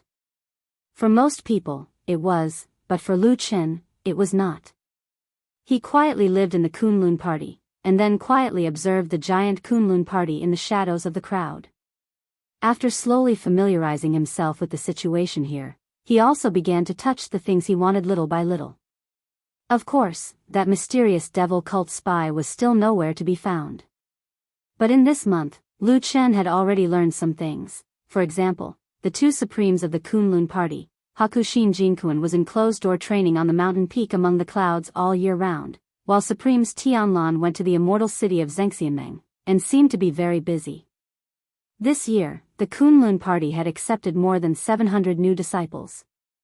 Fortunately, there were many talented newcomers, but those were phoenixes that flew up the branches, and had almost no interaction with sparrows like Lu Chen. And Hong Chuan, whom he had met before, had indeed left the Kunlun mountain a few days ago. It was said that he had gone to the distant northern region to hone his state of mind and cultivation. When Lu Chen heard the news, he sighed for that friend in his heart. But very soon, he thought that he would be very quiet and would be dormant for a very long time in the Kunlun mountain, but suddenly there were waves. It was one afternoon a month after he went up the mountain. At the edge of the forest where his spiritual field was located, he once again saw a familiar person coming out of the forest. It was Yi Xian. That day, Yi Xian's face seemed a little pale. Although her face was still so beautiful, she seemed to be a little absent-minded and did not notice that among the many servant disciples working in the spiritual field not far away, there was Lu Chen. Lu Chen quietly turned around, thinking that Kunlun Mountain was so big, if he missed it today, he might as well not see it again in the future. Trouble. Then, he suddenly heard a scream coming from behind. The voice was sharp, and for some reason, it suddenly reminded him of the journey in the land of chaos. Lu Chen shook his head and sighed, thinking that it was troublesome.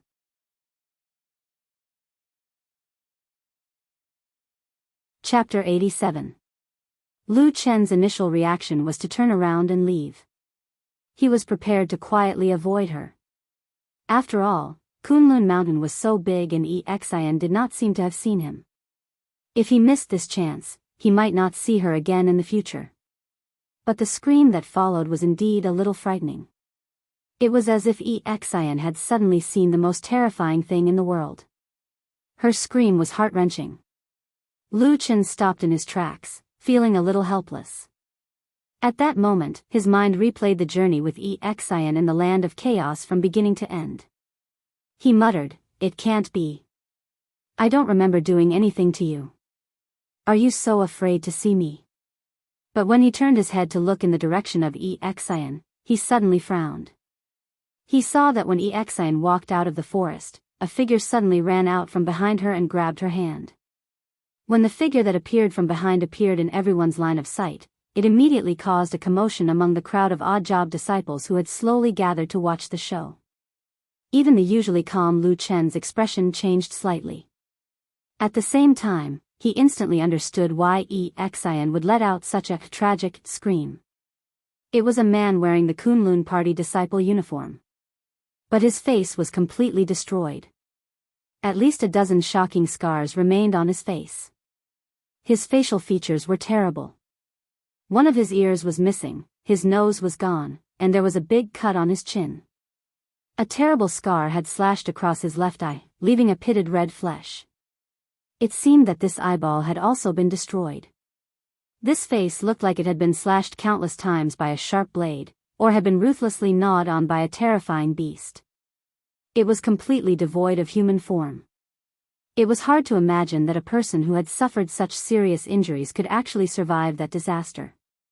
At this moment, it was a bright and sunny day. Under the bright sky, the surrounding people all felt a trace of coldness, and a few timid female disciples even closed their eyes and looked away, not daring to look directly at that person. The terrifying face that resembled a demon from hell suddenly appeared behind Xian. After grabbing her, the face leaned in and let out a deep, furious growl. When she lifted her eyes, the face was already inches away from her. No wonder she let out such a shrill scream. "Let me go! Let me go!" However, to Lu Chen's surprise, Xian did not faint from fright. Instead, she screamed in horror and struggled with all her might, trying to break free from the monstrous man's grasp. At the same time, she cried out repeatedly, "Shut up!" The man with the terrifying face let out a low roar, but that did not calm Xian down. Instead, she struggled even more intensely. This scene was seen by the surrounding people, and there was a sudden uproar. A beautiful girl was being bullied by such a monster. No one could stand it. Suddenly, 7 or 8 people from the side came over and shouted to stop it. Lu Chen also took 2 steps forward. No matter what, he had some friendship with Xian. At the same time, he also had some doubts in his heart. After joining the Kunlun party for a month, he had gradually learned a little about this famous sect. Although it was not as perfect as the legend said, the Kunlun party was still a place that followed rules. In general, it was impossible for there to be any public bullying on the Kunlun mountain. However, the scene in front of him was obviously not right. Just when Lu Chen was hesitating whether he should go forward to help, he suddenly heard Xian's voice crying, "Let go, Senior He. I beg you, don't do this." Lu Chen's body trembled. He immediately focused his attention and looked towards that man. As expected, when he looked carefully, he could vaguely make out a little of that handsome Kunlun disciple's appearance that he had met in Crescent City that day from that little bit of residual outline. He gang. Didn't he already die on the Black Armor Mountain in the Land of Chaos? On that day, the scene of a large group of terrible black jackals swarming on the Black Armor Mountain was still fresh in Lu Chen's memory. Then, when he looked at He Gang's face again, those clear and terrifying scars that seemed to have been left behind by sharp claws and terrifying beast teeth, Lu Chen couldn't help but feel a slight chill in his heart. Xian was crying and shouting in panic. The odd job disciples next to her obviously did not know He Gang, so they surrounded him with righteous indignation. But He Gang also seemed to be very emotional and strange. Under the crowd's gaze, he did not have the slightest intention of retreating, and even glared at the people around him with terrible anger. Seeing that the scene suddenly became tense and on the verge of breaking out, suddenly, a loud shout came from behind the crowd. "Stop, what do you want?" This shout was full of momentum, and the tone was loud, instantly suppressing all the other voices. After a moment, a tall man walked quickly to the center. He first glanced at He Gang and Xian, and his face slightly darkened, but he did not lose his temper. Then he turned to look at the crowd around him, frowned, and said in a deep voice, "Back off. What are you doing here? Do you want to rebel?" Lu Chen stood in the crowd and glanced at this person. Seeing that he had thick eyebrows and a square face, he was a disciple of the Kunlun party's Bai Chao Tang, who was sent to manage the spiritual field. His name was Zhou Kuei. After all, almost all the odd job disciples were newcomers who knew nothing about cultivation, and planting spiritual fields still needed some tricks, so Bai Chao Tang would often send some disciples down.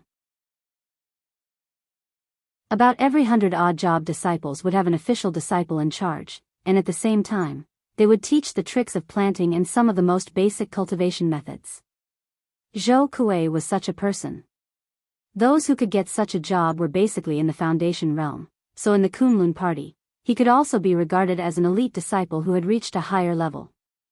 Usually, the odd job disciples naturally respected Zhou Kuei very much. Although they only called him senior brother, in reality, his position was like a teacher and a father, and they did not dare to disobey him easily. But today's scene was really infuriating, and a bold person in the crowd shouted loudly, "Senior brother Zhou, it's not that we want to cause trouble, but that person is bullying our junior sister in broad daylight." Zhou Kuei's face was as dark as water. He slowly turned around and glanced at He Gang's hand that was still tightly gripping Xian's wrist. He snorted and said, "Junior brother He, you're not doing this right?" Facing this Bai Chao Tang disciple Zhou Kuei, whose cultivation was in the foundation realm, Gang's imposing manner was obviously weaker, but he still raised his head and shouted through gritted teeth, I didn't do anything, I just wanted to chat with junior sister E. What did I do wrong? Zhou Kuei's gaze fell on Xian's pretty but tear-stained face. A trace of sympathy seemed to flash across his eyes, but he still sighed and said, Junior sister E, is it like this? Xian struggled with all her might, perhaps because Zhou Kuei was right beside her. Gang finally did not dare to use force anymore, letting her withdraw her arm, but there was already an obvious red mark on her wrist. Then, Xian glanced at Zhou Kuei, a complicated expression flashed across her face, like fear, regret, and also like she was at a loss. In the end, she slowly lowered her head and softly replied, yes. The odd-job disciples in the crowd immediately burst into an uproar. Everyone had a look of surprise on their faces, and Lu Chen in the crowd frowned, looking deeply at Xian.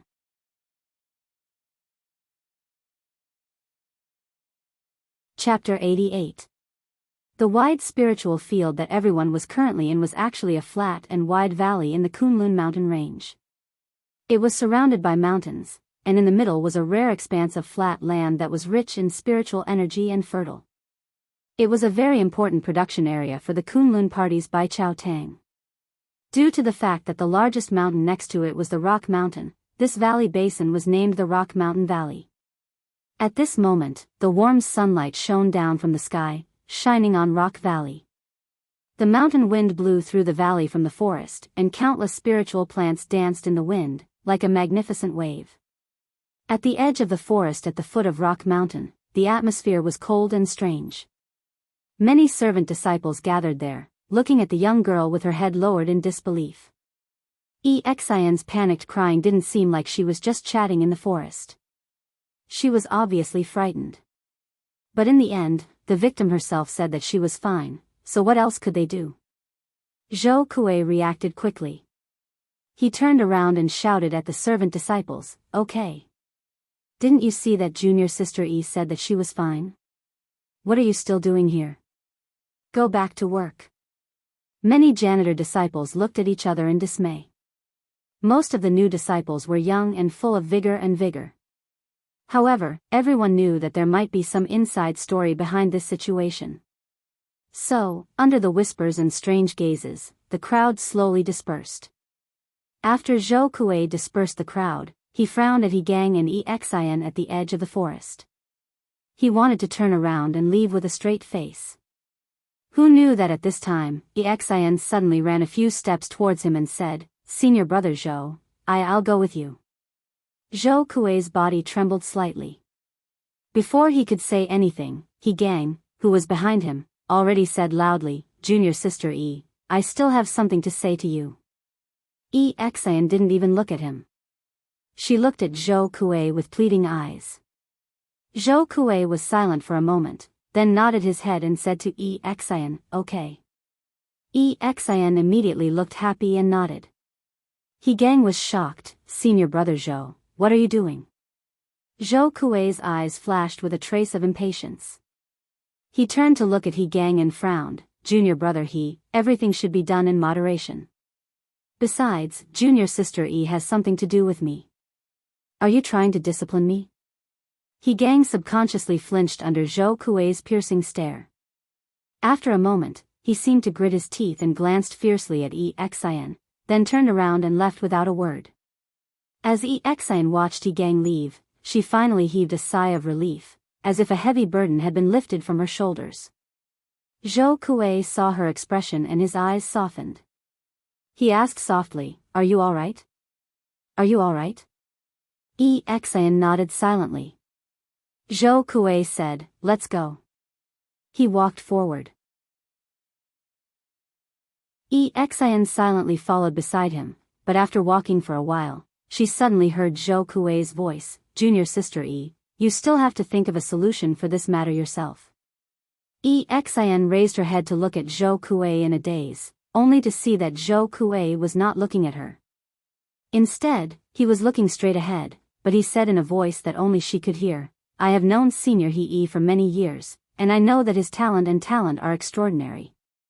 Now that he is about to break through to the Golden Elixir realm, at his age, his future can be said to be limitless.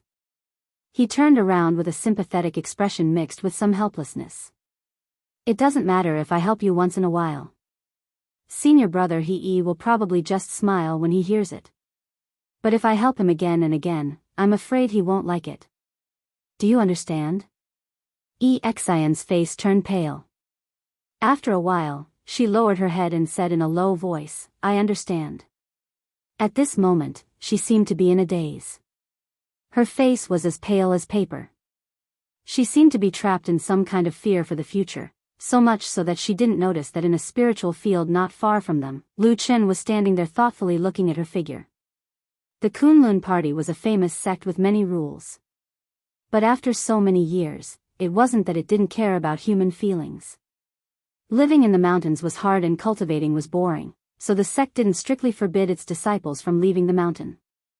Generally speaking, even if it was a part-time disciple, as long as he could guarantee to come back before the curfew, the Kunlun party's mountain gate guards wouldn't stop him.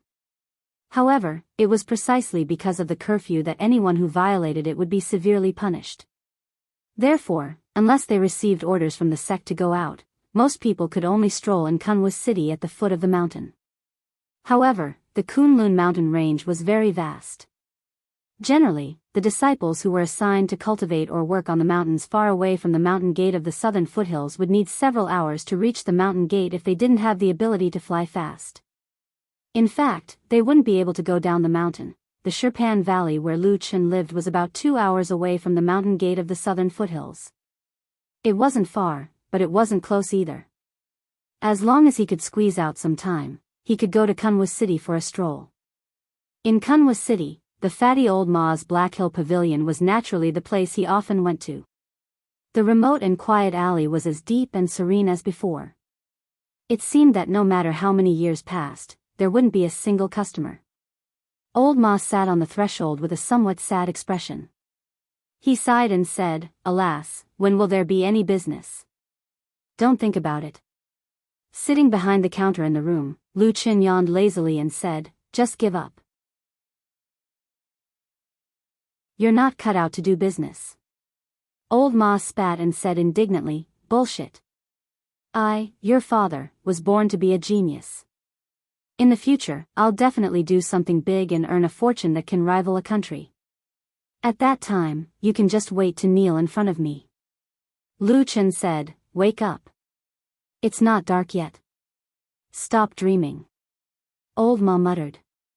He probably felt that it was really inappropriate to talk about ideals with this person, so he said, You've been on the mountain for a month now. How's the situation? Lu Chen shrugged and said, In the beginning, I couldn't say anything. However, this Kunlun party really has a lot of rules. It's a 5,000-year famous sect. It's not strange. Old Ma said with a smile. Then he glanced at the empty alley outside and said, By the way, I found the person you asked me to investigate last time. Lu Chen raised his eyebrows and looked over. He said, You actually found him. I've underestimated you. Old Horse had a smug look on his face as he said, Nonsense. Who do you think I am?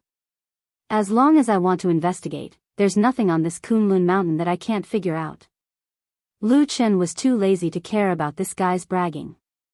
He just asked, Who is that person? Old Ma said, Moonlight cut is extremely difficult to practice. There are not many young disciples who can practice it. Moreover, it's a woman. Moreover, during that period of time, she was not on the mountain of Kunlun. After searching for a long time, there's probably only one person left. Su Qingjun, the only disciple of the Kunlun party's Masato Kihara.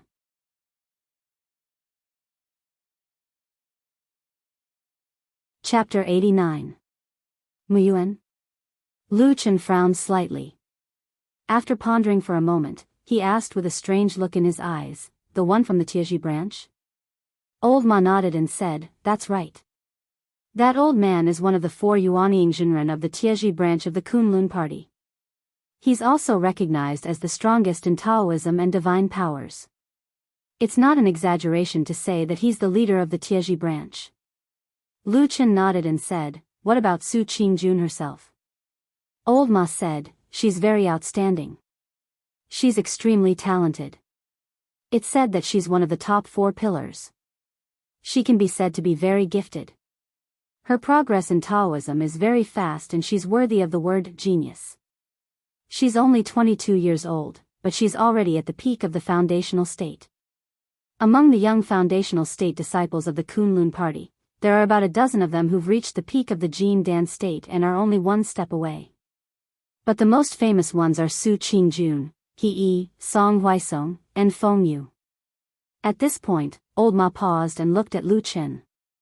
At such a young age, you are only one step away from the Golden Core realm. With this kind of strength and talent, the difference between you and an ordinary Foundation realm disciple is like heaven and earth. I don't need to say more, right? Lu Chen smiled and said, if she's lucky enough, she might have a chance to peek into the Yuanying state in the future. Yes, becoming a Zhenren. Old Ma sighed with some emotion. He then said to Lu Chen seriously, since you know it, don't think too much, okay? That girl has no grudge against you.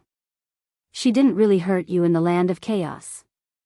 You don't have to go against such a proud girl, do you? Lu Chen's expression didn't change.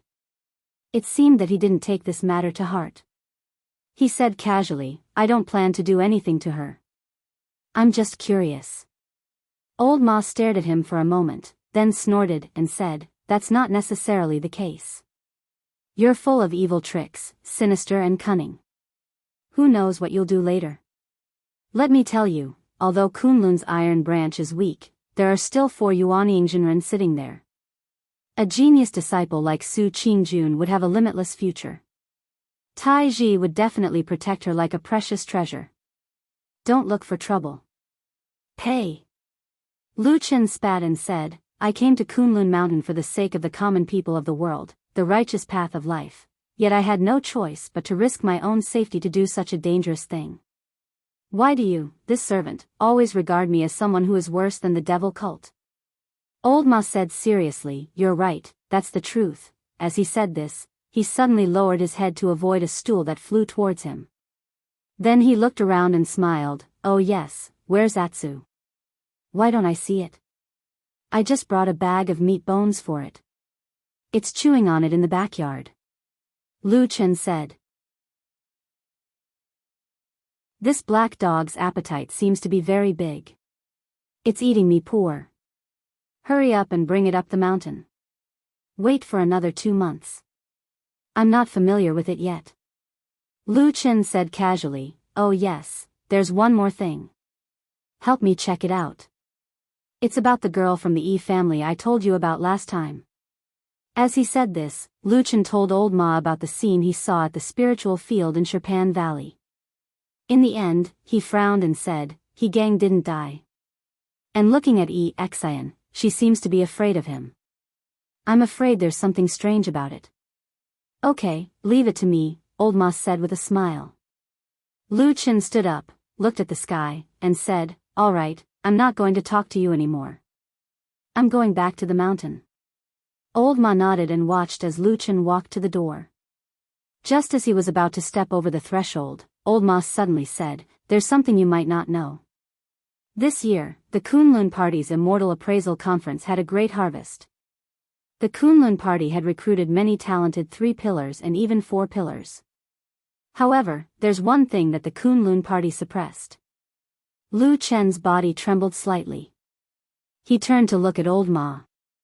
Old Ma looked straight into his eyes.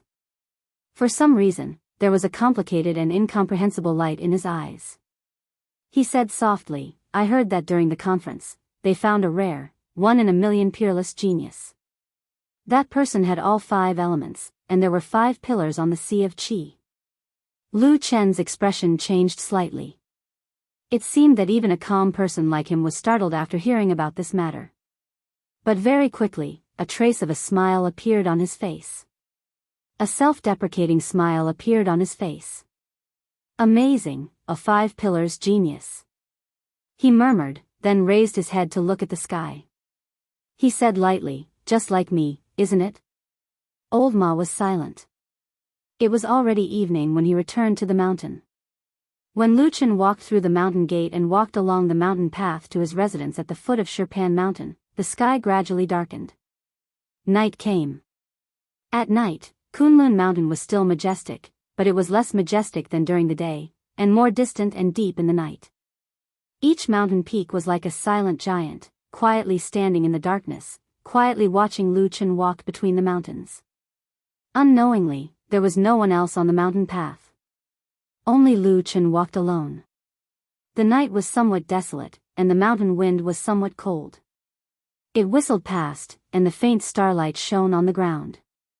One could see the swaying shadows, like dancing demons and ghosts. There was still some time before the curfew. Lu Chen looked at the night sky and expressionlessly walked on this dark road. Gradually, even he himself seemed to blend into it, becoming a part of those terrifying shadows. When it was too quiet, one's thoughts would spread out, making one's thoughts seem to be more than usual. As Lu Chen walked, he suddenly thought of the small village that he had lived in for 10 years, and the beautiful girl who was already sleeping by the Dragon Lake on Tea Mountain. At this time, would there be a cold wind blowing by the Dragon Lake? Maybe she would also feel a little cold, because she was afraid of the cold before. Lu Chen suddenly shook his head, freeing himself from these thoughts, and then continued walking. The night was still cold, and then he thought of the day before they parted, the strange look in old Ma's eyes when he looked at him. Lu Chen knew what old Ma meant. Although that fatty was not a good person, but for so many years, he was the person that he trusted the most. He knew that old Ma meant well. Old Ma actually felt that it was not worth it for him, and somewhat regretted it. However, some words could not be said to anyone, whether it was him or old Ma, or perhaps everyone actually understood in their hearts. If it was not good enough, how could it be used as a successful bait? If it was not an exceptional talent, how would the evil sect elder, that kind of person, be interested in it? Sacrifice? Perhaps only that big fatty, who was always hidden in the depths of the light, was the truly ruthless and ruthless person. The mountain breeze was faint, blowing past his clothes, as if there was a bone-chilling cold. Lu Chen gently pulled his clothes, thinking that if there was a chance in the future, he should go back to the Dragon Lake on Tea Mountain to take a look, add more soil for Ding Dong's grave, and plant more trees beside it. While he was thinking of this, Lu Chen's body suddenly stopped, his footsteps abruptly stopped. In the depths of the winding mountain path hidden in the dark shadows, in the deep darkness, a soft, trembling whimper suddenly came from an unknown place. In this desolate and cold night, it sounded like the weeping of a night ghost, faintly coming over. The shadows of the surrounding tall mountains, at this moment, seemed to suddenly cover down, making this section of the mountain path seem especially dark. The night was deep, it was a desolate time.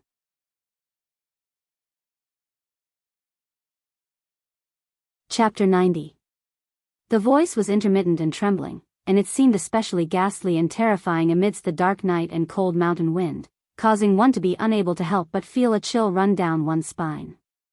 Although Kunlun Mountain was a spiritual mountain paradise, and it was unlikely that there would be any ghosts or spirits coming out to harm people, at this moment, it still sounded a little mournful and frightening.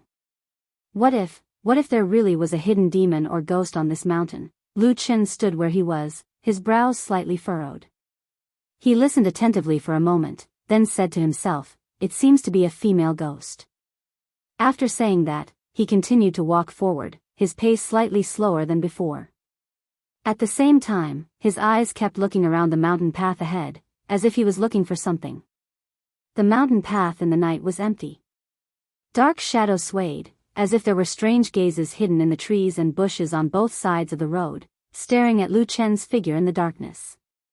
The mountain path was an old road that the Kunlun party had repaired for many years. It was mottled with wind and frost, but it was still firm and smooth, winding and stretching forward silently. The strange sound that seemed like a woman's sobbing was still drifting from ahead, but as Lu Chen walked forward, it gradually became clearer. As he walked, Lu Chen suddenly stopped. He saw a small mountain not far ahead. The mountain path passed through the mountainside, and at the same time, it branched off into a stone path. Lu Chen climbed up the small mountain. The small mountain was full of pine trees, and it was dark in the night. Even the stars in the sky were blocked, and the sweet and mournful sobbing seemed to turn here, as if it came from the mountain. The cold wind blew, and the pine trees rustled. The darkness silently stared at Lu Chen on the mountain path. Lu Chen glanced at the small mountain, then continued to walk up. The sobbing gradually became clearer, and the surrounding darkness became thicker. Not long after, Lu Chen, who was walking on the stone steps, saw a pavilion halfway up the mountain. There was a plaque outside the pavilion, but it was too dark to see the words on it. However, the most frightening thing was that there was a figure sitting at a stone table in the middle of the pavilion. Her back was facing Lu Chen, and her long hair was draped over her shoulders. Her shoulders were shaking slightly, and she was sobbing softly. One above and one below, one in front and one behind. The surroundings were thick with ghost chi. When a gust of mountain wind blew past, it lifted the strand of black hair, revealing the pale skin of the female ghost. It was as if even the air had frozen. "Hey!" Suddenly, a voice came from outside the pavilion with a trace of impatience, instantly breaking the gloomy atmosphere. Then, a figure stepped in and very impolitely complained to the female ghost, "Why are you howling here in the middle of the night? Is there something wrong with your brain?" "Ah!" The sobbing suddenly went silent. After a moment, the female ghost suddenly seemed to be shocked by herself. She suddenly let out a scream and jumped up from the stone table. She staggered back and looked at the black figure standing at the edge of the pavilion.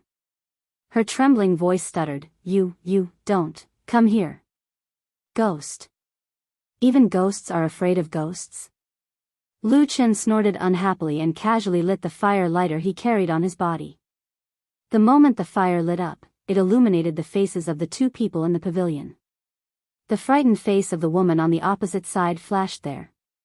After a moment, the expression on her face first stiffened, then revealed a somewhat incredulous expression. She said in shock, "Brother Lu, why is it you?" At this time, the only person in the Kunlun party who would call Lu Chen Brother Lu was naturally only Yi Xian. With the dim light of the fire, Lu Chen saw Yi Xian's surprised, happy and dazed face. There were still traces of tears and her face was very haggard. He could not help but shake his head. With a wave of his hand, the fire suddenly flashed and extinguished. Darkness once again shrouded the mountain pavilion. Not sleeping in the middle of the night, but coming here to scare people. You, this young lady, are getting more and more powerful. Lu Chen walked to the stone table in the pavilion and sat down. Yi Xian stood at the side of the pavilion for a moment before carefully walking over. In the pavilion in the night, the faces of the two people became blurred in the darkness again, even if there was only a stone table between them. Perhaps it was surprise, or perhaps it was excitement. Yi Xian did not care about the slightly sarcastic joke in Lu Chen's mouth. Instead, she seemed to be a little embarrassed and shrunk her neck. After a moment, she said, "Brother Lu, why are you on this Kunlun mountain?" Lu Chen looked up at the sky and felt that there was almost an hour until midnight. There was still time, so he said, "Me? I am now a disciple of the Kunlun party." "Ah." Yi Xian widened her eyes and said in shock, "What? You actually also became a disciple of the Kunlun party? Hey, don't think that I can't see the look of contempt on your face when it is dark." Yi Xian was shocked and hurriedly waved her hand. No. Brother Lu, how could I look down on you? I really didn't expect it. But it's really great that you can come to the Kunlun mountain. No matter what, Kunlun is also a famous and upright sect. You must be much better here than at the Crescent City in the Land of Chaos. Lu Chen glanced at her and could feel the sincere joy in this inexperienced girl's words. He felt his heart warm for no reason. Then, he shook his head and snorted. "All right, tell me. Why did you come here in the middle of the night to cry and pretend to be a ghost?" I didn't pretend to be a ghost." Yi Xian only felt her cheeks heat up. Fortunately, in this dim light, perhaps Lu Chen could not see it. She subconsciously retorted, "You, on the other hand, suddenly jumped out just now. That was really scary. Don't say that I didn't pretend to be a ghost. Even if I was a ghost, even a ghost would be scared to death by you just now. Hey, I haven't seen you for a while. You become so good at talking. Lu Chen laughed. Xian did not want to be entangled with him on this topic anymore. She hurriedly changed the topic. Brother Lu, what is your status now? Where are you arranged to be? Lu Chen said, my talent is ordinary. After I entered the sect, I could only be a servant disciple. Now, I'm planting spiritual fields in the rock valley under Baichao Tang. Ah. Xian let out a soft cry. She seemed to be in disbelief. What a coincidence. I'm also in Baichao Tang.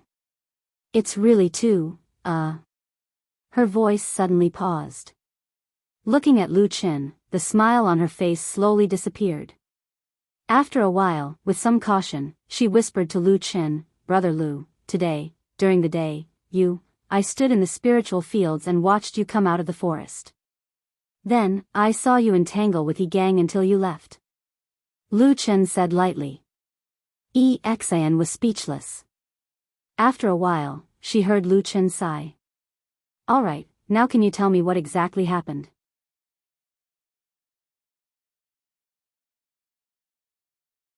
Chapter 91.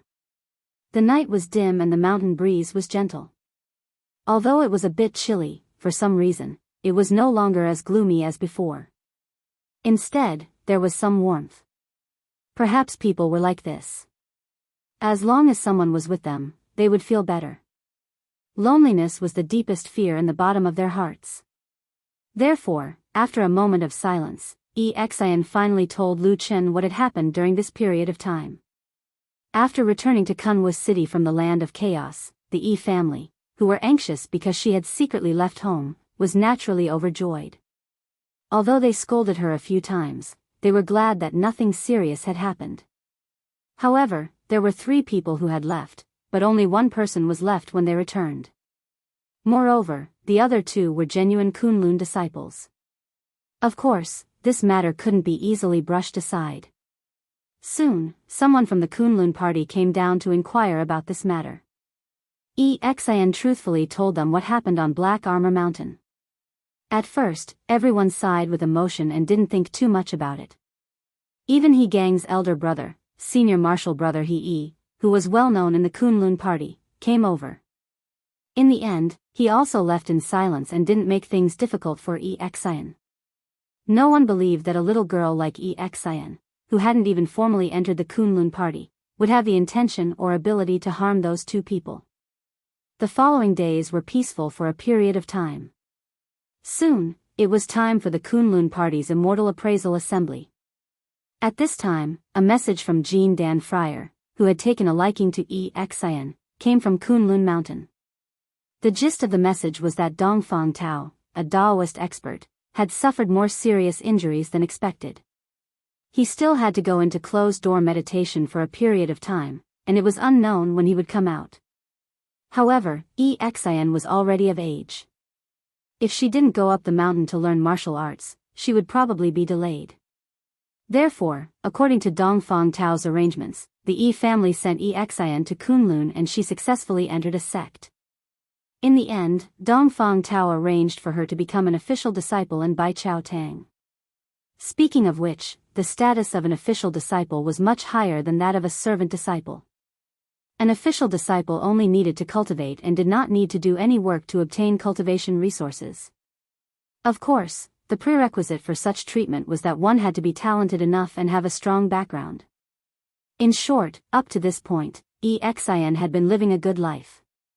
She was full of hope for the future, happily cultivating on Kunlun Mountain with peace of mind.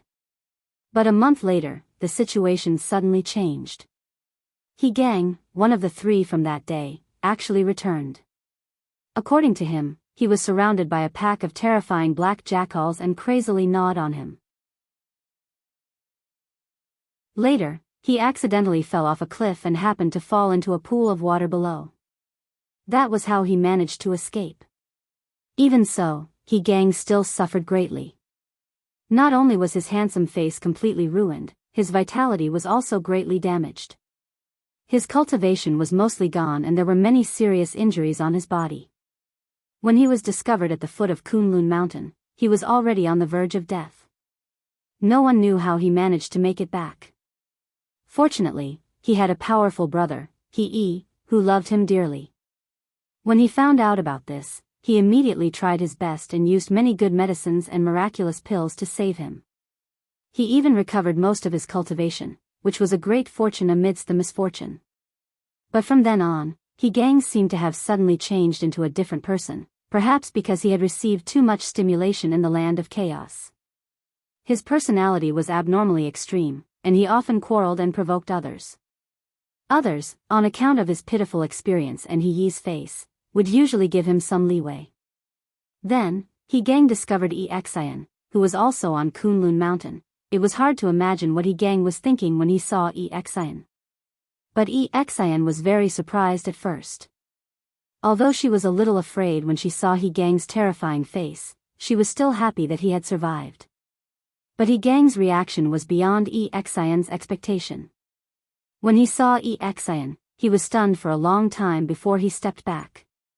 But soon, he suddenly rushed over with a roar, grabbed Xian's hand, and asked the two of them to become cultivation companions. Then, he began to grope her. Xian was scared out of her wits. Needless to say, she resisted with all her might. After she finally escaped, she soon heard that He was spreading rumors in the Kunlun party. He said that when they went south to the land of chaos, the two of them were already in love and had privately pledged to marry each other. It was also because he was deeply in love with Xian that He had risked his life to distract all the dogs when they encountered the terrifying pack of black jackals on the Black Armor Mountain, so that Xian could escape alone and he would be doomed eternally. But now, when Xian saw that his cultivation was damaged, especially his face, she actually turned her back on him. When she heard this, Xian was completely dumbfounded. And things took a turn for the worse, especially when He's elder brother, He, felt sorry for his younger brother's misfortune and publicly said that Xian was ungrateful. For a while, there were many discussions about this matter in the Kunlun sect. Even if Xian tried her best to explain that the situation was not like that at that time, not many people openly expressed sympathy for her. At the same time, He became even more entangled with her.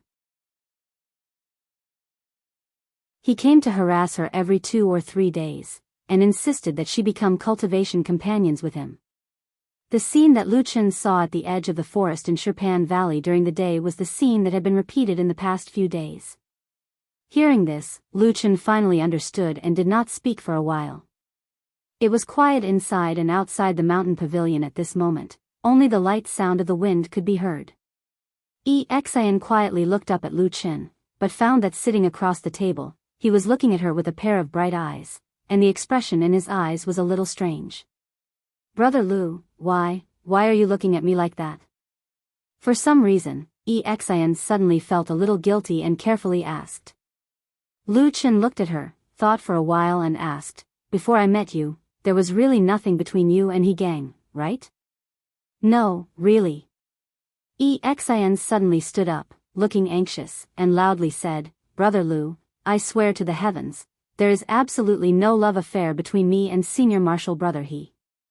At that time, I only thought of him as an older brother, and followed him and Martial Uncle Han to gain experience." Lu Chen nodded, indicating for her to calm down. Then he muttered to himself for a while and said, "This matter is not a big deal. Not to mention spiritual master Yuanying, even the sect's Jin Dan friar would be too lazy to care. Oh, speaking of which, don't you also have a backer? Ask your master Dongfang Tao to come out and say something. Although that He's prospects are good, but as far as I know, Dongfang Tao is a veteran Jin Dan friar, and has achieved Jin Dan for at least 10 years. With this kind of experience, many people would have to give him face." Xian's face was sullen, and her expression was full of grievance. She said, "Master Dongfang, his injuries are not light. That day, after arranging for me to enter the sect, he went into seclusion again. He only said that after he came out, he would perform the ceremony of becoming my disciple. Before that, he first let me follow Bai Chao Tang to practice some basic techniques. I really have no choice. Lu Chen was startled, shook his head, and quietly said to himself, "This old man is a good hands-off shopkeeper. Why do I feel that he is quite similar to that damn Baldy?"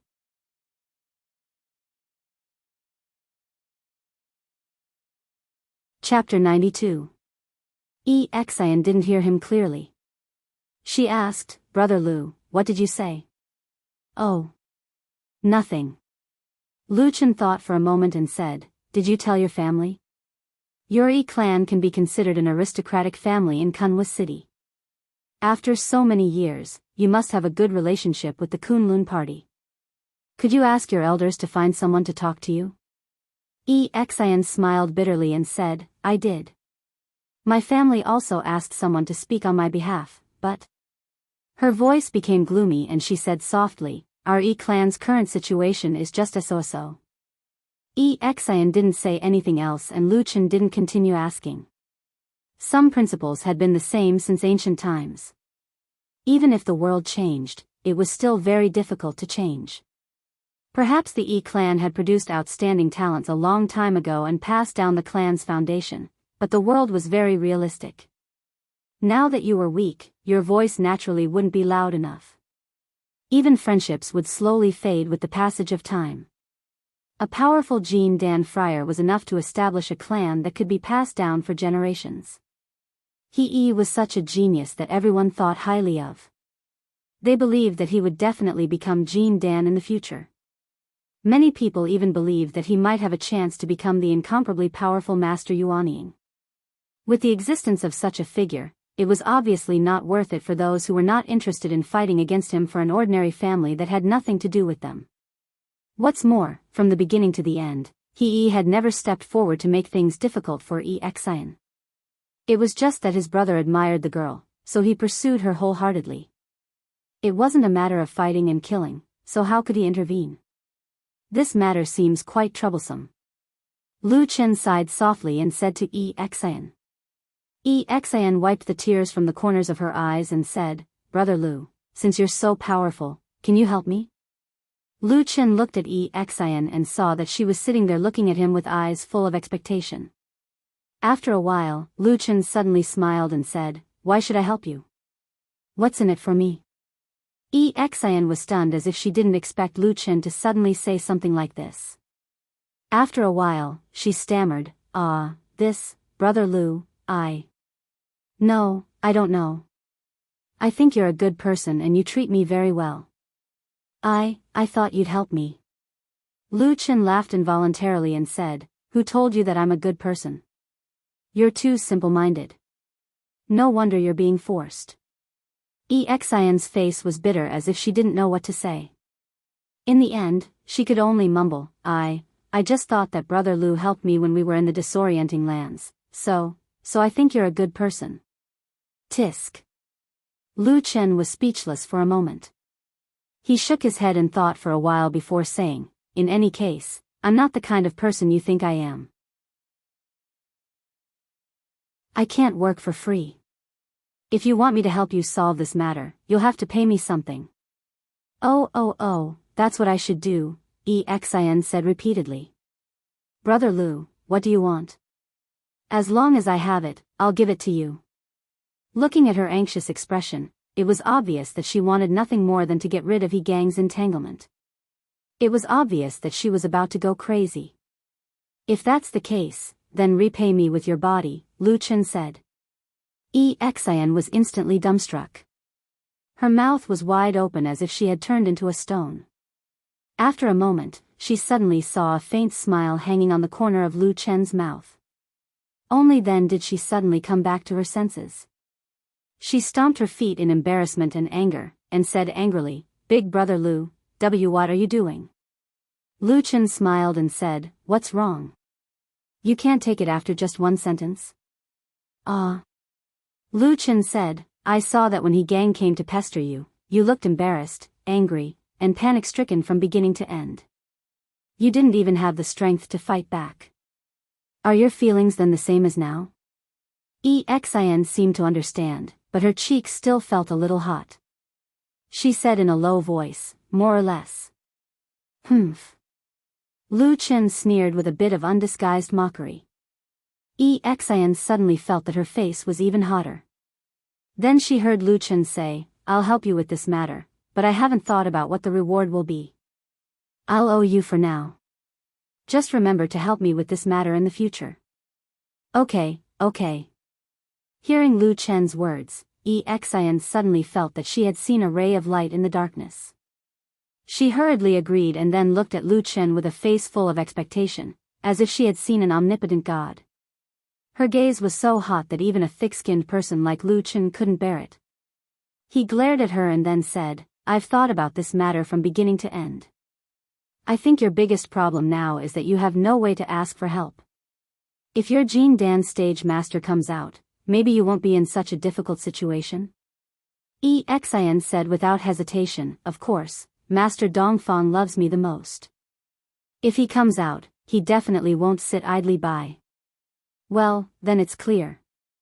The most important thing now is to let you endure until your master comes out. There are ways, very simple, 2 ways. Xin's eyes suddenly brightened. Looking at Lu Chen with some admiration, she quickly said, Brother Lu, quickly teach me. Lu Chen stretched out the first finger and said, First, you pretend to be courteous to He Gang and pretend to be perfunctory. First, you can calm him down. If necessary, you can even let him take advantage of you. Endure until your master comes out and officially accepts you as a disciple. Then you can turn hostile. Xin was stunned for a moment. She suddenly shook her head and resolutely said, No. Lu Chen looked at her and asked, Why?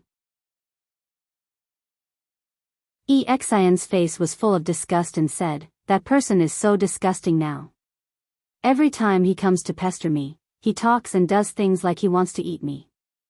I can't stand it. Lu Chen nodded to show that he understood and then said, Since that's the case, then there's a second way. But you should also understand the current situation, so to use this method, it depends on whether you are ruthless enough. Xin looked a little confused and said, Brother Lu, what do you want me to do? What do you mean ruthless enough? Lu Chen smiled and waved at her. Xin walked to his side and slightly bent down. Then she saw Lu Chen whispering something in her ear. As Xin listened, the expression on her face slowly changed. First, she was indescribably shocked, then her body trembled slightly, as if she was excited and afraid. In the middle, there was a complicated expression of blushing. After a long while, she straightened her body in a daze and turned to look at Lu Chen. She said with some difficulty, Is this okay? At this moment, it was the dead of night. That man was silent, just quietly sitting by the table in the pavilion. For some reason, Xin suddenly had a strange illusion. The man in front of her seemed to suddenly become especially strange. At that moment, Xin only felt that the surrounding darkness was like a tide, surrounding that man, making his face unclear, making him hide in the darkness. Even that faint smile that he occasionally revealed seemed to carry a trace of the coldness and sternness of the night.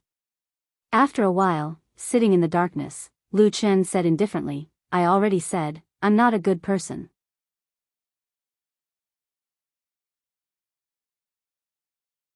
Chapter 93. Time flowed by as the moon set and the clouds rose. Within the enormous Kunlun Mountains, countless people were busy walking their own paths. However, compared to the towering mountains, people were often like extremely tiny ants. They were busy doing their own thing all day long, yet they forgot to raise their heads to look at the boundless sky. Xin walked on the road of Rockpan Mountain, her face calm, without any extra expression. She was an official disciple, so she did not have to work all day long in exchange for a meager pay like the handyman disciples. However, she still needed help with some things like sorting and identifying spiritual materials. Besides, this kind of work also had great benefits. She could identify many useful spiritual materials, familiarize herself with their properties, and lay a solid foundation for her future alchemy or exploration. There were many huge rocks on Rockpan Mountain. One of the branch halls of Baichao Tang was built on the big rocks on the mountain. From afar, one could see the flying eaves and blue tiles. It looked extraordinary. Xian was not the only one on the road. There were many disciples of Baichao Tang who had the same status as her coming and going. Many people noticed Xian, and many people pointed at her and whispered to each other. Rumors were bound to spread at all times. Xian didn't look at her fellow disciples. As she walked, the conversation she had with Lu Chen a few days ago, as well as some of the instructions he had given her after that, couldn't help but echo in her mind. In the vicinity of Rock Mountain, from 100 Herb Hall's branch, are there any female Jindan masters with profound cultivation and bad tempers? This was what Lu Chen had asked her that day. There are. There are many female disciples in Baichao Tang. There are also a few female Jindan friar who are successful in cultivation. The one who came recently is Martial Uncle Yen of Melaleuca japonica. She is strict, and all the disciples are afraid of her. Great. God is on your side. But the great cultivators of Jindan state never bother to know, and they don't care about our trivial matters. Then we'll force her to know, force her to take care of it. How can I do that? That depends on whether you are ruthless enough. Big brother Lu, you're saying that again. I always feel scared when I hear it. The warm sunlight shone down on Xian's body, making her feel a trace of warmth. She took a deep breath and forced herself to reveal a trace of a smile before walking towards the hall. The day passed uneventfully. In the afternoon, Xian walked out of the main hall and began to walk down the mountain. When she arrived at the foot of the mountain, she pretended to casually glance at the flat and spacious spiritual fields. She saw many odd-job disciples working hard in the spiritual fields at the foot of the mountain. Unsurprisingly, she found a familiar face among them. Inconspicuous, Lu Chen stood in a spiritual field and smiled at her from afar. For some reason, seeing that smile, Xian seemed to feel a little more support in her heart, and her originally panicked mind calmed down a little. But before she could think of what to do, suddenly, a gloomy and even somewhat hostile voice suddenly came from not far away. Junior Sister E, what a coincidence. We meet again. Xian's heart jumped, and her hands subconsciously clenched into fists. Then she turned her head to look, and what entered her eyes was that extremely ugly and frightening face. Xian slowly lowered her head, and there seemed to be a little fear on her face. She said in a low voice, Senior brother He Gang looked at Xian's pretty face, and saw that the fear and weakness not only did not damage her beauty in the slightest, but instead added a bit of sadness and delicateness to her beauty. He felt as if a scorching flame suddenly burned in his heart, like a wild beast suddenly roaring in his body. His eyes revealed a look of greed and desire, but his tone was very calm. He only smiled and said, Junior Sister E, I have something to say to you. Xian slightly raised her eyes, looked at that face, and found that when He Gang smiled, the scar on his face twitched, that face became more and more frightening. She couldn't help but take a step back, and after 2 hurried breaths, said, Senior brother He, if you have something to say, you can say it here. Here? He Gang sneered, looked at the many handyman disciples in the surrounding spiritual fields, and a look of contempt appeared in his eyes. He said, There are too many people here, Junior Sister E, let's go to a place with fewer people to talk. As he spoke, He Gang walked towards the forest that day. Xian's expression changed slightly, and she looked a little hesitant. He Gang suddenly turned back, and with a ferocious look, he shouted fiercely, Junior Sister E. Xian's face showed a painful expression, but in the end, she finally slowly walked out, and followed He Gang into the forest. This scene fell into the eyes of many handyman disciples, and even many official disciples of Baichao Tang who passed by and watched from afar also saw it. For a moment, everyone looked at each other. The forest was very quiet. He Gang looked very happy that Xian had to follow him, and he walked in front proudly. Xian, on the other hand, slowly followed behind him. Lu Chen's words to her echoed in her mind. Every single word sounded simple and clear, but it was as if a knife was stabbing into her heart, and it was filled with pain and determination. I told you to be ruthless, not to be ruthless to He Gang, because it's useless. Nowadays, there are countless rumors about He Gang. Even if you kill him, you won't be able to shut people's mouths. Instead, you'll become the target of gossip, and your Yi family will definitely not be able to withstand He Yi's vengeance. He Gang is the one who wants you, and wants to skin you alive. I don't know about He Yi, but maybe someone like him needs all the resources to help him break through to the Jin Dan. He might even be tempted by your Yi family's property. What do you think? You'll lose both your wealth and your family. Can you stand it? Can't stand it? That's why you have to be ruthless to yourself. You have to be ruthless to yourself to the point where everyone is scared and in disbelief. Then, everyone will believe you. In this world, how can there be such a comfortable thing as reaping without sowing? Even if there is, it's not between you and me. That's why you have to be ruthless to yourself. Lu Chen said with a smile. Yi Xian recalled that night, Lu Chen's voice and blurry face in the dark. She suddenly shuddered. She stared fixedly at He Gang, who had stopped in front of her and turned around to look at her with a hateful smile. Her eyes twitched, and her body trembled slightly. All of this fell into He Gang's eyes. He looked at Yi Xian as if he was looking at a weak little chick. A tyrannical emotion seemed to rise from his heart. That terrifying scene of countless ferocious black dogs barking and biting each other flashed across his mind, causing him to tremble uncontrollably. He was scared. He was scared to death. Every time he dreamed of that scene, he would be scared to the point of peeing his pants. And every time he saw Yi Xian's beautiful face, he would angrily think, why was she able to escape safely, while he had to suffer like that? Everything was her fault.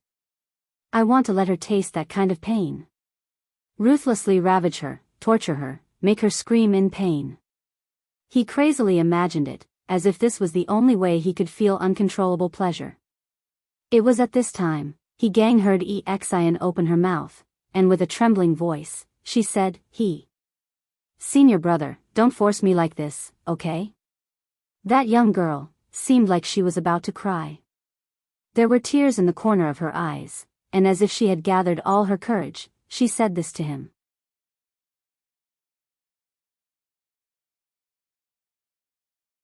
Chapter 94. He Gang sneered, his white teeth peeking out from his missing mouth. He looked especially ferocious, like a wolf or tiger. Yi Xian took another step back and said in a trembling voice, Don't force me, senior brother He Gang spat and said fiercely, I want to force you, so what? I'll tell you clearly, I want you. Follow me faithfully for the rest of your life. When my big brother reaches the golden core or nascent soul stage, you and your Yi clan will enjoy endless wealth and glory. Yi Xian's face was pale as she shook her head. After a while, she smiled bitterly. Our Yi family. So you really coveted our family property? He Gang suddenly frowned, as if he felt that something was wrong, but he couldn't think of what it was, so he didn't bother to say more. With a wild laugh, he strode towards Yi Xian, and at the same time, reached out to grab her, and said with a smile, Junior sister Yi, I've missed you for a long time, today you, clang. A crisp sound abruptly interrupted He Gang's words. His body stopped, only to see Yi Xian pull out a sharp dagger and hold it horizontally in front of her. Her face carried a bit of determination, mixed with a bit of pain and despair, and even a bit of madness that He Gang had never seen before. It was vaguely similar to the look in He Gang's eyes before. He Gang jumped in fright, but he sneered. What are you doing? Trying to scare me with a dagger? Stab me if you dare. Let's see if anyone from your Yi family can survive after you kill me. Yi Xian gritted her teeth and stared blankly in front of her. Her vision blurred and she could almost hear her own painful and hopeless question from that day. Why, Brother Lu, why? They were the ones who bullied me, but you want me to be cruel to myself? Lu Chen's calm yet cold voice came from the darkness, echoing in her ears. Because you're weak. But there's no justice in this world. Yes, there's no justice, there's no reason. This is how the world works. Either you lie down and admit defeat and allow others to bully you, or you try your best to find some methods within your power, even if those methods seem painful and uncomfortable. You want me to give you justice and righteousness? I'm sorry, I don't have any. I'm not a good person, I can only teach you these things. Ah, Xian suddenly screamed, like a little beast that was forced into a desperate situation. Her fear was not directed towards the ugly man in front of her, but rather towards an invisible aura. She trembled all over. When Jianghu saw this, he was so excited that his body was trembling. He let out a roar, and his eyes were bloodshot. He suddenly rushed over and grinned, "Stinking whore, today I'll call you, damn whore, today I'll call you." The low muffled sound wasn't loud, but it was like a sudden clap of thunder. Jianghu instantly stopped in his tracks and looked at Xian with a stunned and incredulous expression. That girl, that beautiful girl, had a pained expression on her face at this moment. However, her hand was gripping the dagger tightly, and she had stabbed it into her own body with a backhand. The dagger was incomparably sharp and pierced through her left shoulder. It could be imagined that Xian used all her strength. Dark red blood gushed out like a fountain and dyed half of Xian's clothes red. Xian's pale lips trembled slightly. She slowly pulled the dagger out from her flesh. The pain was like a tide that was about to drown this fragile woman. There were a few times when she felt that she was about to collapse. She was about to be unable to bear it, but for some reason, she still stood there, standing in the pool of blood, coldly looking at the dumbfounded Jianghu opposite her. Suddenly, she felt a sense of pleasure amidst the pain. That ugly man was not as strong as she thought. Then she slowly lowered her head. Looking at the bloody wound, she shook her head. That ghostly cold voice seemed to be emotionless. Vaguely, it was saying terrible words to her. Since you have decided to be ruthless, then be more ruthless. Since you have decided to do it, then you must do it to the extreme. Isn't that right? Isn't that right? She smiled bitterly.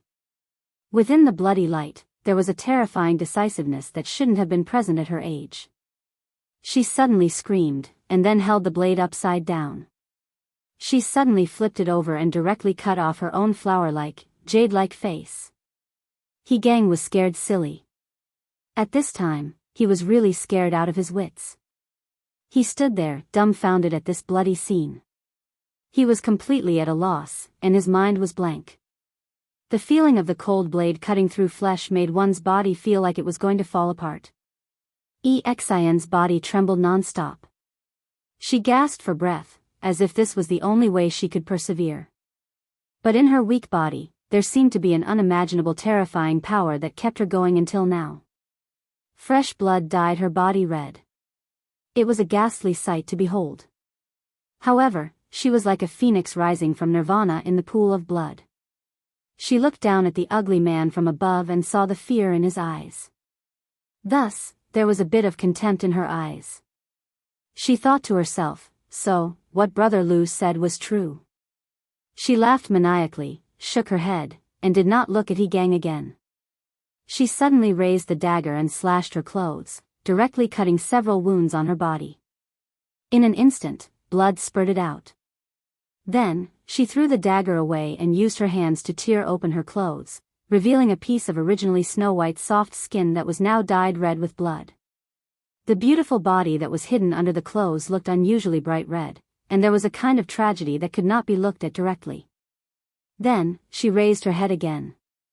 This forest was as quiet as the bridge of helplessness in the underworld. It was like the terrifying sea of blood in the hell of evil spirits.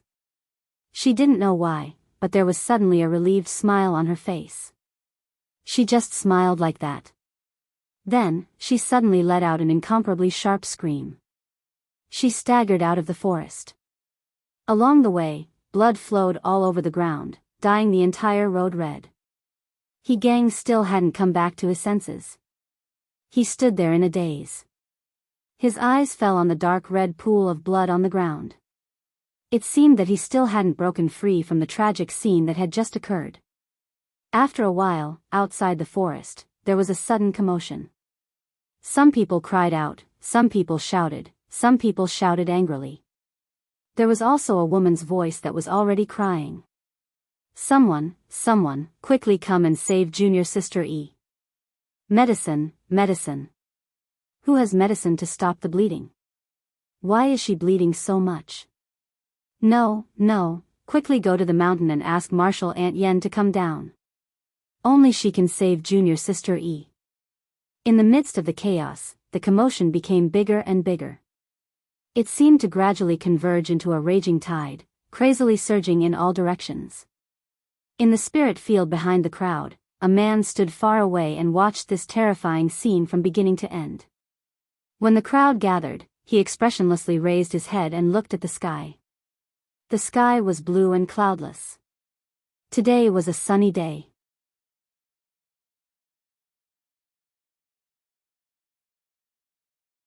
Chapter 95. The incident that took place at the foot of Rock Mountain that day was witnessed by many Bai Chao Tang disciples and even more Chor's disciples. When the blood-soaked woman staggered out of the forest, the horrifying scene instantly shocked everyone. Dark red blood flowed on that beautiful face, piercing into everyone's eyes like a sharp knife, causing their eyes to sting. They held their breath and tensed up involuntarily. Like a boulder thrown into the water, it instantly set off a monstrous wave. The Kunlun party was, after all, a prestigious and upright sect. Jean Dan Friar Melaleuca Japonica, who was in charge of the Bai Chao Tang sect on Rock Mountain, immediately rushed down the mountain after receiving the news to protect Xin and heal her. At the same time, someone noticed that someone was trying to sneak out of the forest. It was He Gang, so he immediately shouted for them to expose him. Thinking of all the things that happened before, the crowd was instantly agitated and many people cursed out loud. However, He Gang's elder brother, He was too famous. Although the crowd was angry, no one dared to stop them. At this moment, the white-haired Melaleuca Japonica suddenly appeared next to He Gang without saying a word. Then, she slapped him hard in the face. That afternoon, at the edge of the forest at the foot of Rock Mountain, everyone heard the crisp sound of bones breaking and the man's heart-wrenching scream. Of course, no one paid attention to him. By evening, the incident had spread throughout the Kunlun party and caused a sensation in all sections. The E family of Kunwas City had rushed to the mountain after hearing the news. It was said that the scene was so tragic that the girl's mother fainted when she saw her daughter. Xian's father and other relatives and friends were all furious. Bai Chao Tang's sect was one of the most important sects in the Kunlun party. It was powerful and well established. In just one day, 2 Yuanying Jinren and 7 Jean Dan Friar immortals came directly to Rock Mountain. At night, the huge mountain was still brightly lit. Countless people came in and out. The sky was full of colorful lights and colorful rainbows flew across the sky, making the moon and stars dim. It was the immortal masters and Jinren who came on clouds and wind, like the eve of a storm. He Gang wanted to escape, but Melaleuca Japonica broke his bones on the spot and caught him. He was thrown at the foot of Rock Mountain, howling and screaming. No one came near and no one dared to save him. When night fell, someone from the Rock Mountain passed down the order. He Gang was tied up and hung on a big tree in front of the mountain, facing the boundless spirit fields and countless onlookers of the odd job disciples. This was, of course, an undisguised insult and venting of anger. He Gang screamed and defended himself, saying that Xin was a bitch and that she did everything herself. She stabbed herself and it had nothing to do with He Gang. In the cold mountain wind, He Gang's voice gradually became hoarse and weak. In the end, others could only hear him calling his brother's name in a low voice. But this night, he never showed up. He Gang was also hung for the whole night. Within the sects of Kunlun, every hall on every mountain peak seemed to have smelled something that night. Everyone was silent. And among the huge mountains of Kunlun, there seemed to be a sense of mutual hostility that night. The next morning, there was news from the powerful, Heavenly Soldier Hall, which was in charge of the magic weapon refining and the forging of celestial weapons in the Kunlun party. Dukan Jinren, who had a high reputation in the Heavenly Soldier Hall, summoned his most beloved disciple, He, to the famous Heavenly Fire Hall of the Kunlun party and reprimanded him for a long time. He knelt on the ground and did not dare to speak. It was even said that Dukanjinren, in his rage, directly hit and slapped and kicked He, causing He to repeatedly kowtow in front of the hall until his face was bruised and bleeding. However, when the news came, the stone mountain did not seem to be moved at all. The entire mountain was silent, like an angry giant beast, coldly looking at its opponent in the Kunlun mountain range. The atmosphere in the Kunlun party became more and more tense the next day. The disciples of the Heavenly Soldier Hall suddenly could not get elixirs from the elixir room. In the argument, the disciples on both sides, especially the disciples of Bai Chao Tang, became more and more provocative. The situation even seemed to be worsening. But on this night, the head of the Kunlun party, Immortal Idol Month, suddenly arrived at the stone mountain. Together with her was the chief elder of the Heavenly Soldier Hall, Dukanjinren. They first went to visit Xian, who was seriously injured and on the verge of death. Of course, under the care and treatment of so many powerful cultivators of Bai Chao Tang, Xian's injuries had greatly improved. Then, Immortal Idol Month came forward to host the meeting. She summoned Dukanjinren and the two immortal masters of Bai Chao Tang, Qian Deng and Ming Zhu. They found a quiet room to talk behind closed doors. They chatted for half a day. However, when they walked out of the door, everyone on the rock mountain saw the four highly respected Yuanyingjinren smiling. They were like celestial beings who did not eat the food of the mortal world. They greeted each other, looked forward to the bright future of Kunlun, talked about the hardships on the road of cultivation, and only said that the celestial path was brilliant, and that it was the right path of the mortal world. Dukanjinren then took his leave and floated away. During this time, he never mentioned He Gang, who was still hanging on the big tree at the foot of the stone mountain. The people of Bai Chao Tang also seemed to have forgotten about this matter. After this, the matter quickly subsided. He Gang was released after being hung for 3 days. His brother, He, picked him up and sent him out of Kunlun Mountain. He found a house in Kunwu City to stay and recuperate. It seemed that he wouldn't return to the mountain for a while.